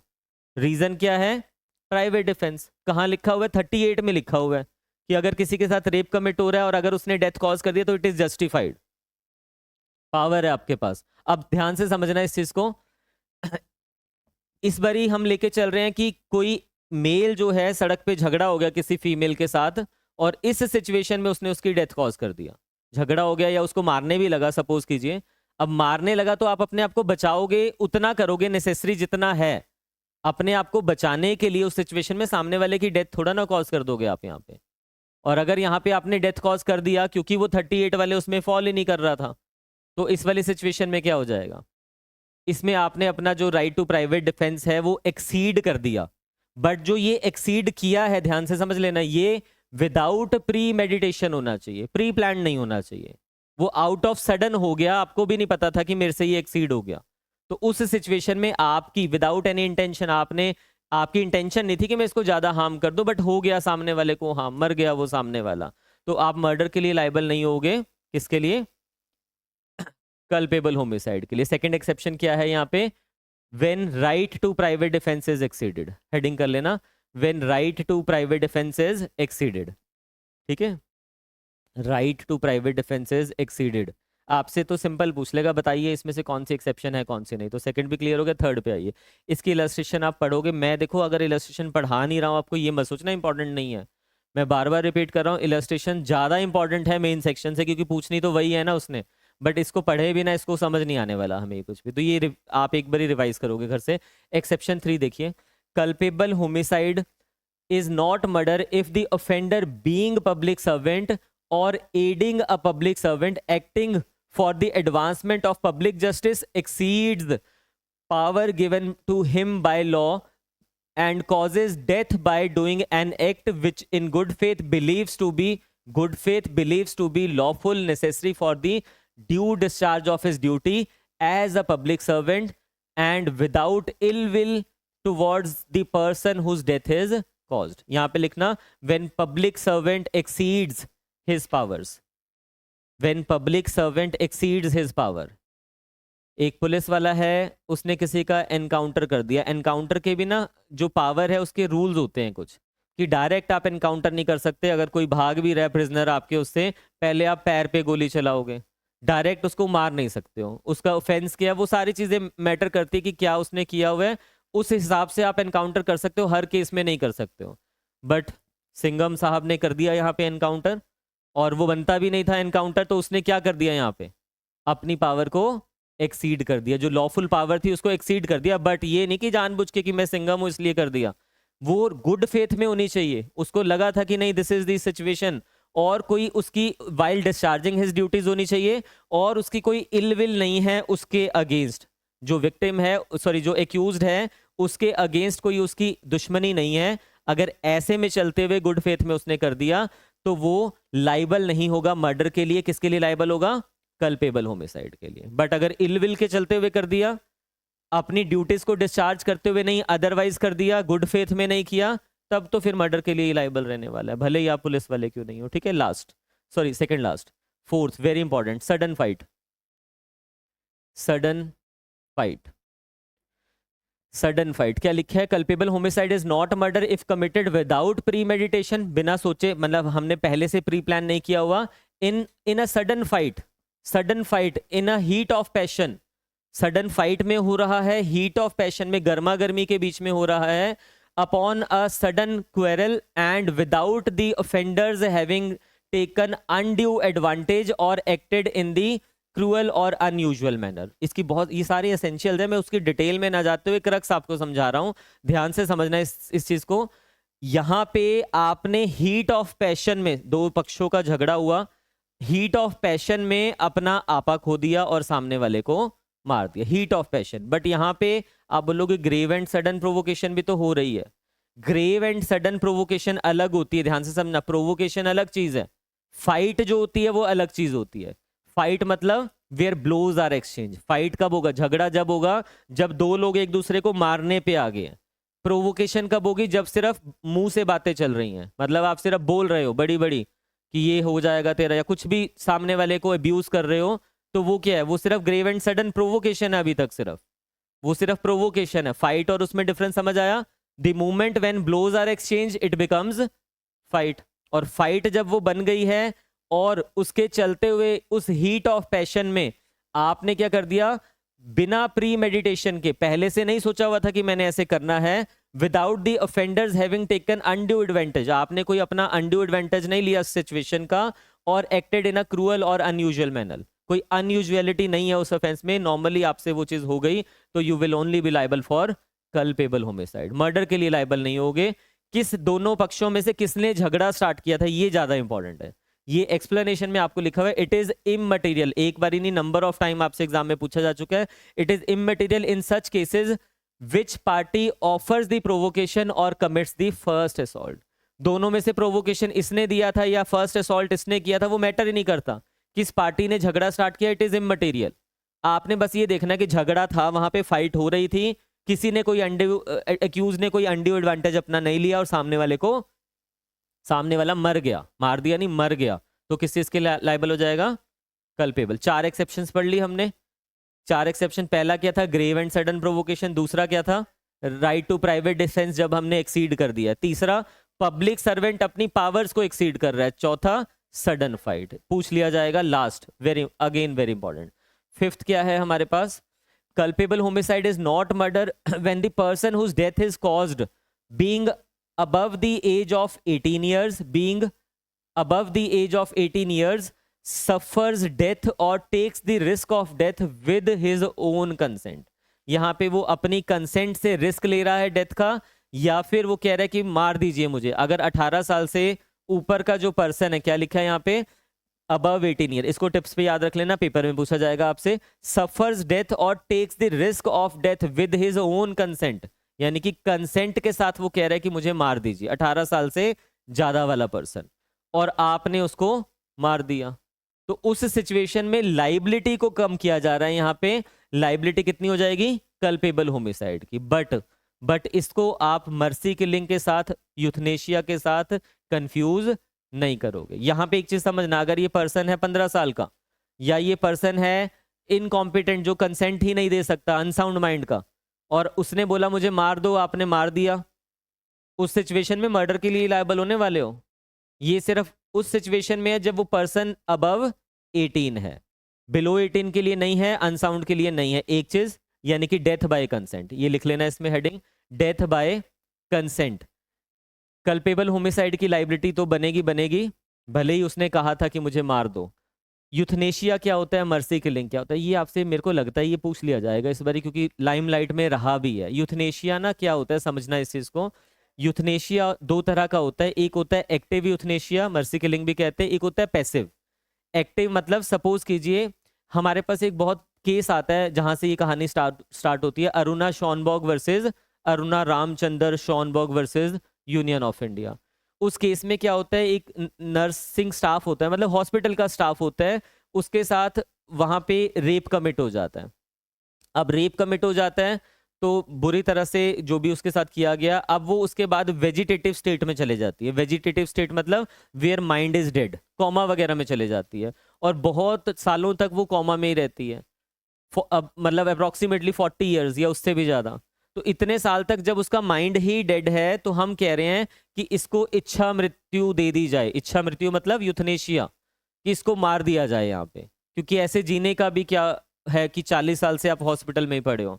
तो अब कोर्ट ने यहाँ पे बताया कि दो तरह का यूथनेशिया होता है, एक एक्टिव एक पैसिव। एक्टिव होता है कि जब हम कुछ ऐसा, सपोज मैंने उसको एक ऐसा इंजेक्शन दे दिया जिससे वो मर जाएगी, डॉक्टर्स ने ऐसा इंजेक्शन दे दिया जिससे वो मर जाएगी, it is active euthanasia. Passive मतलब सपोज वो ऑक्सीजन पे चल रही है या उसका जो मेडिकल सपोर्ट सिस्टम है हमने वो विड्रॉ कर लिया। जब मेडिकल सपोर्ट सिस्टम विड्रॉ कर लिया तो 1 2 3 दिन में वो अपने आप ही मर जाएगी।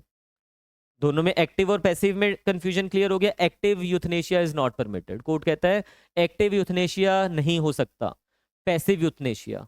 पैसिव यूथनेशिया के लिए कोर्ट ने कुछ गाइडलाइंस दिया, कि वो गाइडलाइंस पे अभी नहीं जा रहे, इतना डिटेल में नहीं पढ़ पाएंगे इस चीज को।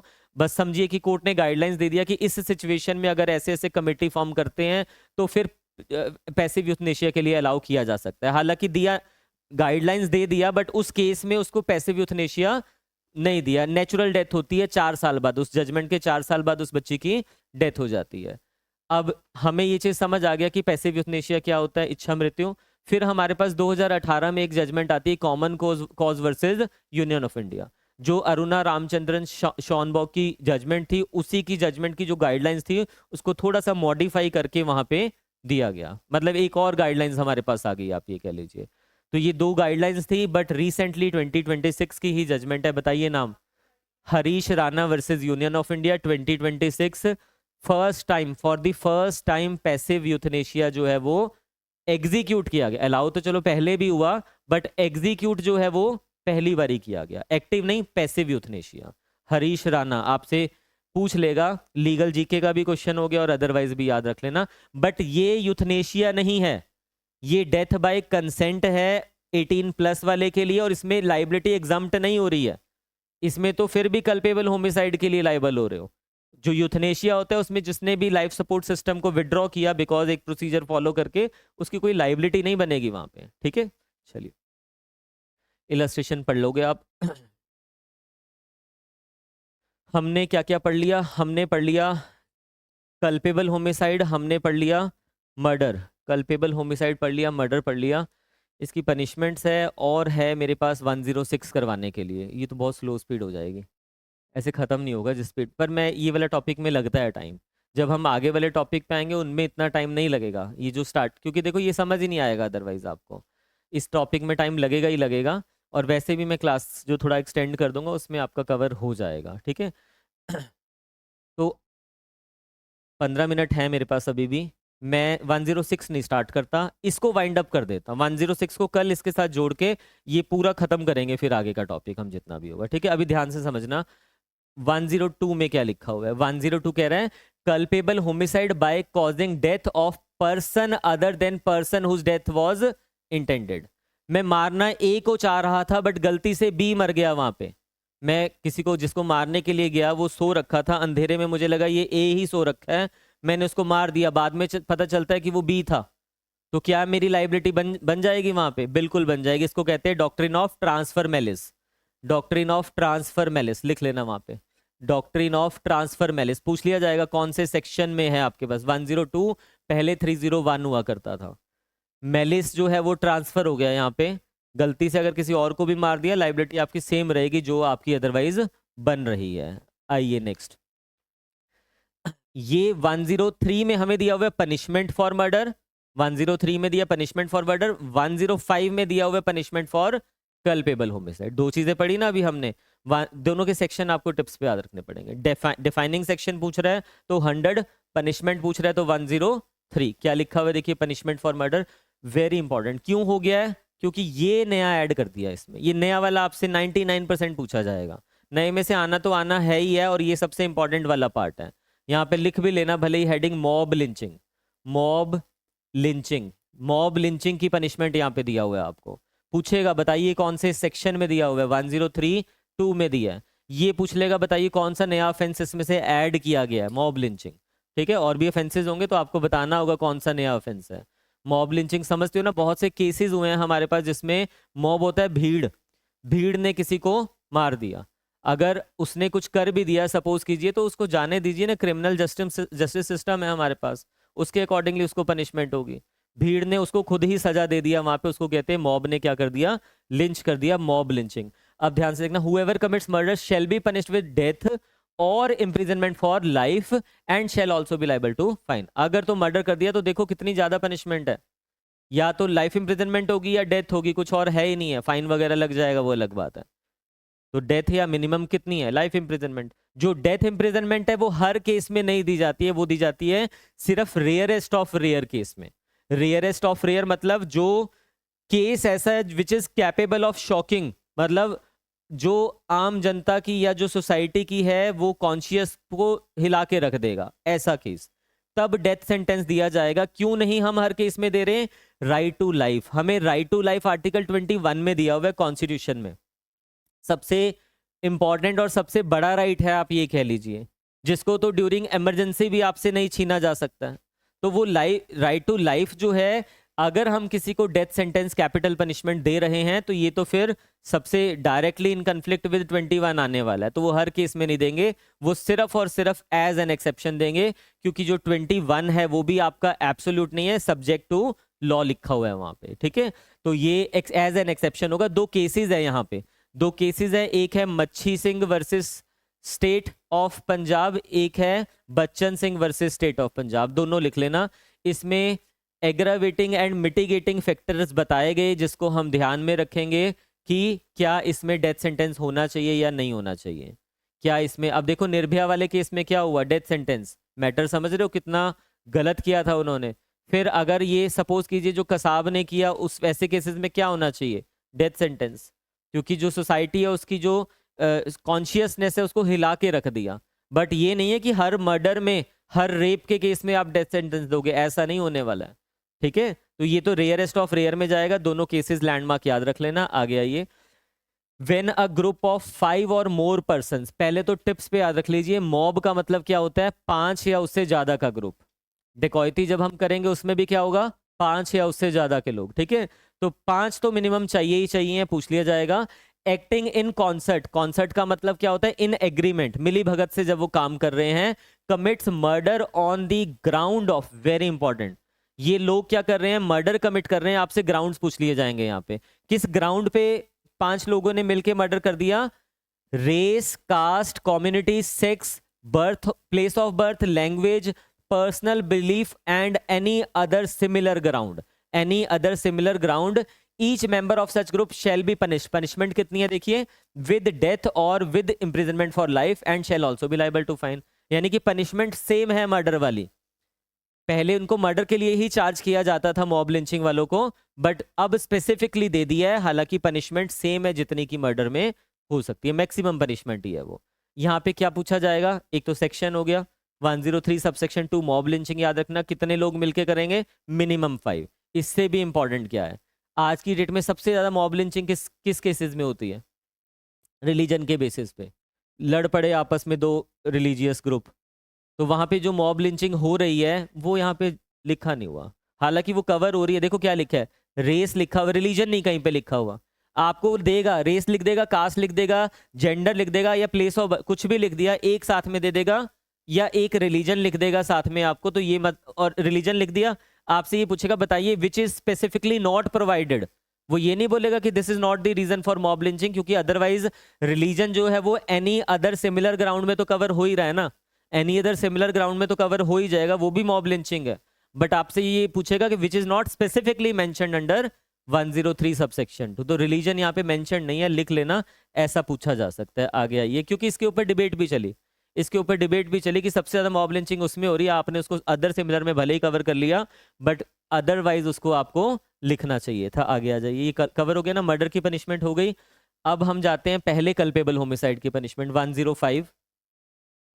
105 punishment for culpable homicide not amounting to murder, यानी कि अब ये मर्डर नहीं है, सिर्फ कल्पेबल होमिसाइड ही है। 2 पार्ट्स में डिवाइड करेंगे इसकी पनिशमेंट को, और यहाँ पे भी 2 पार्ट्स में दिया हुआ है। पहला पार्ट मेंजरिया के 3 शेड्स थे ना हमारे पास, इंटेंशन वाला हमने अलग रख दिया, नॉलेज वाला अलग रख दिया। इंटेंशन कौन सा, इंटेंशन टू कॉज डेथ या फिर intention to cause bodily injury which is likely to cause death. Knowledge वाले के लिए कम पनिशमेंट है, नॉलेज वाले के लिए कम पनिशमेंट। देखिए first part, whoever commits culpable homicide not amounting to murder shall be punished with imprisonment for life और imprisonment of either description which shall not be less than 5 years। Minimum 5 साल की होनी चाहिए, बट विच में extend to 10 years, 10 साल तक की maximum. कौन से केसेस में, and shall also be liable to fine if the act by which death is caused is done with intention of causing death, ये कौन से वाला हो गया, फर्स्ट वाला हो गया, और causing such bodily injury as is likely to cause death, ये कौन सा हो गया, सेकंड वाला। तो सेकंड और फर्स्ट वाले के लिए 100 में जो हमने पढ़ा उसके लिए ये पनिशमेंट हो गई हमारे पास। फिर उसके बाद आगे हमारे पास क्या आ रहा है, यहां से सेकंड पार्ट स्टार्ट हो रहा है, with imprisonment of either description for a term which may extend to 10 years। Minimum punishment नहीं कह रहा है, उसमें 5 साल मिनिमम पनिशमेंट है, बट इसमें कहता है मिनिमम कितनी भी हो सकती है, 1 साल भी हो सकती है, which may extend to 10 years and with fine if the act is done with knowledge that the it is likely to cause death. और ये कौन से वाला हो गया, थर्ड वाला हो गया, but without any intention to cause death और without any to cause such bodily injury as is likely to cause, यानी कि वो कहता है इसमें फॉल नहीं करना चाहिए। अगर इसमें फॉल कर गया तो ऊपर वाले में पनिशमेंट होगी, इसमें फॉल नहीं कर रहा तो फिर वो अप टू 10 years तक की पनिशमेंट है। याद रख लेना, पनिशमेंट भी छोटी सी पनिशमेंट है अप टू 10 years तक की, उसमें ज्यादा पनिशमेंट है, उसमें तो देखो आपको मैक्सिमम कितना हो गया हमारे पास, मैक्सिमम हो गया लाइफ इंप्रिजनमेंट, और 5 साल से लेके 10 साल, मिनिमम 5 साल तो होनी ही होनी है। तो इंटेंशन जो है, क्योंकि इंटेंशन ग्रेव फॉर्म होती है मेंजरिया की, नॉलेज थोड़ी कम होती है, इसलिए उसमें पनिशमेंट भी कम है। पनिशमेंट क्लियर हो गया। 105 सेक्शन नंबर आपको टिप्स पे याद होनी चाहिए, कल पूछूंगा मैं आपसे। 104 आइए, वेरी इंपॉर्टेंट। 104 को रीस्टोर कर दिया, पहले होता था 303। 303 की मैं कहानी आपको बता देता हूं, आप बस इतना समझिए। मेरे बेयर में जो ये येलो वाला पोर्शन है, आपको ऑनलाइन वाले बच्चों को लाइट ग्रीन नजर आ रहा होगा। येलो और लाइट ग्रीन का क्या मतलब है यहाँ पे, यानी कि कोई चेंजेस नहीं है, जो पुराने में था वो सेम था। यानी कि ये जो यहां से लेके यहां तक का पोर्शन है, ये तो है 303 ऑफ आईपीसी, और जो ये आगे ऐड कर दिया मतलब इसको अमेंड कर दिया हमने सेक्शन को, पिंक वाला इज अमेंडेड पोर्शन, ये नई चीज इसमें थोड़ी सी ऐड कर दिया और नया सेक्शन अमेंड हो गया। ध्यान से देखना, punishment for murder bye life convict, किसी को ऑलरेडी लाइफ इंप्रिजनमेंट हो रखी है और उसने क्या कर दिया, मर्डर कर दिया। किसी को ऑलरेडी लाइफ इंप्रिजनमेंट हो रखी है और उसने क्या कर दिया, मर्डर कर दिया। ध्यान से समझना, however being under sentence of imprisonment for life, जिसको लाइफ इंप्रिजनमेंट हो रखी है, कमिट्स मर्डर, कहां पे कमिट किया, भले ही वो पैरोल पे बाहर रखे कर दिया या फिर जेल में ही मर्डर कर दिया, commits murder shall be punished with death. पहले इतना ही था, shall be punished with death. Shall का मतलब क्या होता है, mandatory punishment, mandatory death punishment. Capital punishment को जब हम मैंडेटरी कर रहे हैं, then it will be in direct conflict with article 21। Article 21 से जब डायरेक्ट कॉन्फ्लिक्ट आएगा तो ऑब्वियसली बात है वो चीज कॉन्स्टिट्यूशनल तो रहनी नहीं चाहिए। जो भी लॉ है हमारे कॉन्स्टिट्यूशन का, आर्टिकल 13 हमें क्या बताता होता है, कोई भी लॉ जो है इन वॉयलेशन ऑफ फंडामेंटल राइट अगर हम करेंगे तो डॉक्ट्रिन ऑफ सिविलिटी लग जाएगी, वहां पे उसको हटा दिया जाएगा, अनकॉन्स्टिट्यूशनल हो जाएगा। तो ये तो है direct conflict with fundamental right to life, क्योंकि आप एज अ मैंडेटरी पनिशमेंट कभी भी कैपिटल पनिशमेंट को नहीं बना, एज एन ऑप्शन हो सकता है बट मैंडेटरी नहीं हो सकता। पर जो 303 ऑफ आईपीसी था उसने तो मैंडेटरी पनिशमेंट बना दिया। तो हमारे पास एक जजमेंट आती है, मिट्ठू Singh versus State of Punjab. लिख लो, ये पेपर में बहुत बार पूछा गया, Mitthu Singh versus State of Punjab 1983। इसमें लिख देना सुप्रीम कोर्ट का है, 303 IPC was held unconstitutional. 303 IPC was held unconstitutional. Ground क्या था कि death sentence as a mandatory punishment कभी भी इंपोज नहीं की जा सकती। अगर आप कर रहे हो तो डायरेक्ट वॉयलेशन ऑफ आर्टिकल 21। उस एरर को यहां पे इन्होंने क्या कर दिया, रेक्टिफाई कर दिया। उस एरर को रेक्टिफाई कर दिया कैसे, अब क्या हो गया हमारे पास, whoever commits murder shall be punished with death, सिर्फ डेथ नहीं है, और के लगाने से सारी कहानी चेंज हो गई, विद इंप्रिजनमेंट फॉर लाइफ, यानी कि या तो डेथ पनिशमेंट या तो लाइफ इंप्रिजनमेंट। यानी कि अब जो इंप्रिजनमेंट है it is not a mandatory death sentence, it is not a mandatory capital punishment. तो अनकॉन्स्टिट्यूशनल तो नहीं हुआ, वो तो एज एन ऑप्शन है अगर वो हिनियसनेस उसकी देखते हुए, ग्रेविटी देखते हुए, बट मैंडेटरी नहीं है। तो शेल मीन द रिमाइंडर, और जो लाइफ इंप्रिजनमेंट है वो भी कैसी है, for the remainder of that person's natural life. ठीक है, for the remainder natural life के लिए उस पर्सन की रहने वाली है। ये आपसे पूछा जा सकता है, वेरी इंपॉर्टेंट इसलिए लिख लेना क्योंकि रीस्टोर हो गया, बीएनएस में इसको रीस्टोर कर दिया। पहले ये अनकॉन्स्टिट्यूशनल था, भले ही आईपीसी में लिखा होता था बट उसकी रेलेवेंस कोई थी नहीं वहां पे लिखे होने की, क्योंकि मिट्ठू वर्सेस स्टेट ऑफ पंजाब ने क्या किया, इसको अनकॉन्स्टिट्यूशनल डिक्लेयर कर दिया था। अभी 2 मिनट और ले रहा हूँ आपके, सिर्फ इसलिए कि 1-2 सेक्शन और हो जाएंगे। 109 देखिए, 109 क्या लिखा हुआ है, या अटेम्प्ट में उसके साथ ही ना पढ़ाऊँ आपको,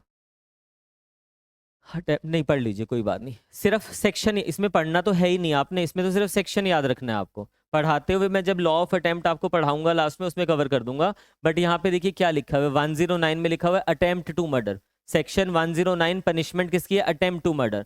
आपने मर्डर करने की कोशिश किया बट मर्डर हुआ नहीं, आपका एक्ट जो था वो इतना सफिशियंट था इन दी ऑर्डिनरी कोर्स ऑफ नेचर, या फिर इमिनेंटली डेंजरस था, उसमें सब चीज आ रही है, या इंटेंशन टू किल थी आपकी डायरेक्टली, बट आप अनसक्सेसफुल हो गए बिकॉज वो पर्सन बच गया, या तो हॉस्पिटल में ले जा गए उसको बचा दिया, या फिर आपका आपका टारगेट ही हिट नहीं हुआ, आपने ट्रिगर दबाया बट उसको लगी नहीं, या अदरवाइज कोई भी सर्कमस्टांस है, तो इस वाली सिचुएशन में अटेम्प्ट रह जाएगा। यानी कि जब सक्सेसफुल हुए तब तो मर्डर बनेगा, बट जब अनसक्सेसफुल हो गए तो वो क्या हो गया, अटेम्प्ट। पनिशमेंट याद रखने की जरूरत नहीं है, ना ही याद रहने वाली है, इतनी पनिशमेंट्स याद नहीं रख पाओगे, बट यहां से जो पूछा जाएगा क्या, सेक्शन नंबर, वो याद रखना। ऐसे ही हमारे पास क्या दिया हुआ है, इसकी ये इलस्ट्रेशन को स्टार बना लेना, लास्ट वाली इलस्ट्रेशन डी, मैं आपको कराऊंगा जब मैं आपको वो पढ़ाऊंगा, क्या नाम है, अटेम्प्ट वाला, क्योंकि उसमें कुछ टेस्ट आपको बताने पड़ेंगे, कुछ केसेस करवाने पड़ेंगे, उसके बेसिस पे बताऊंगा, अभी नहीं, but very important for exam लिख लेना, बच्चे कंफ्यूज भी बहुत होते हैं, अभी मत अटेम्प्ट करना है इसको, बाद में हो जाएगा। 1010 क्या दिया हुआ है, attempt to culpable homicide, reverse है, वहां पे पहले कल्पेबल होमिसाइड दिया हुआ है, फिर मर्डर दिया हुआ है हमें, मतलब 100 and 101, यहाँ पे रिवर्स हो गया। रिवर्स कैसे हो गया, पहले मर्डर का अटेम्प्ट दिया है, फिर कल्पेबल होमिसाइड का अटेम्प्ट दिया हुआ है, तो वो याद रख लेना, इंटर कंफ्यूज मत कर लेना। 109 एंड 1010 दोनों सेक्शंस। अब रह क्या गया हमारा, अब रह गया बीच में 106 रह गया, मैं कल ये सारा करा दूंगा आपको, मतलब कल मैं इससे आगे भी जो नए ऑफेंसेस ऐड हुए हैं वो भी करवा दूंगा, और आपको कल की क्लास में हर्ट, ग्रीवियस हर्ट भी करवा दूंगा, रिस्ट्रेंट वगैरह, और मैं कोशिश करूंगा क्योंकि आगे वाले में टाइम नहीं लगता। अभी सोचिए आप 101 में टाइम लगाया हमने, बट उसके आगे के सेक्शंस तो भाग रहे हैं ना, वो चीज़ें ही याद रखनी है बस उसमें। ठीक है, चलिए इतना रिवाइज कीजिए, हम नेक्स्ट क्लास में कंटिन्यू करेंगे।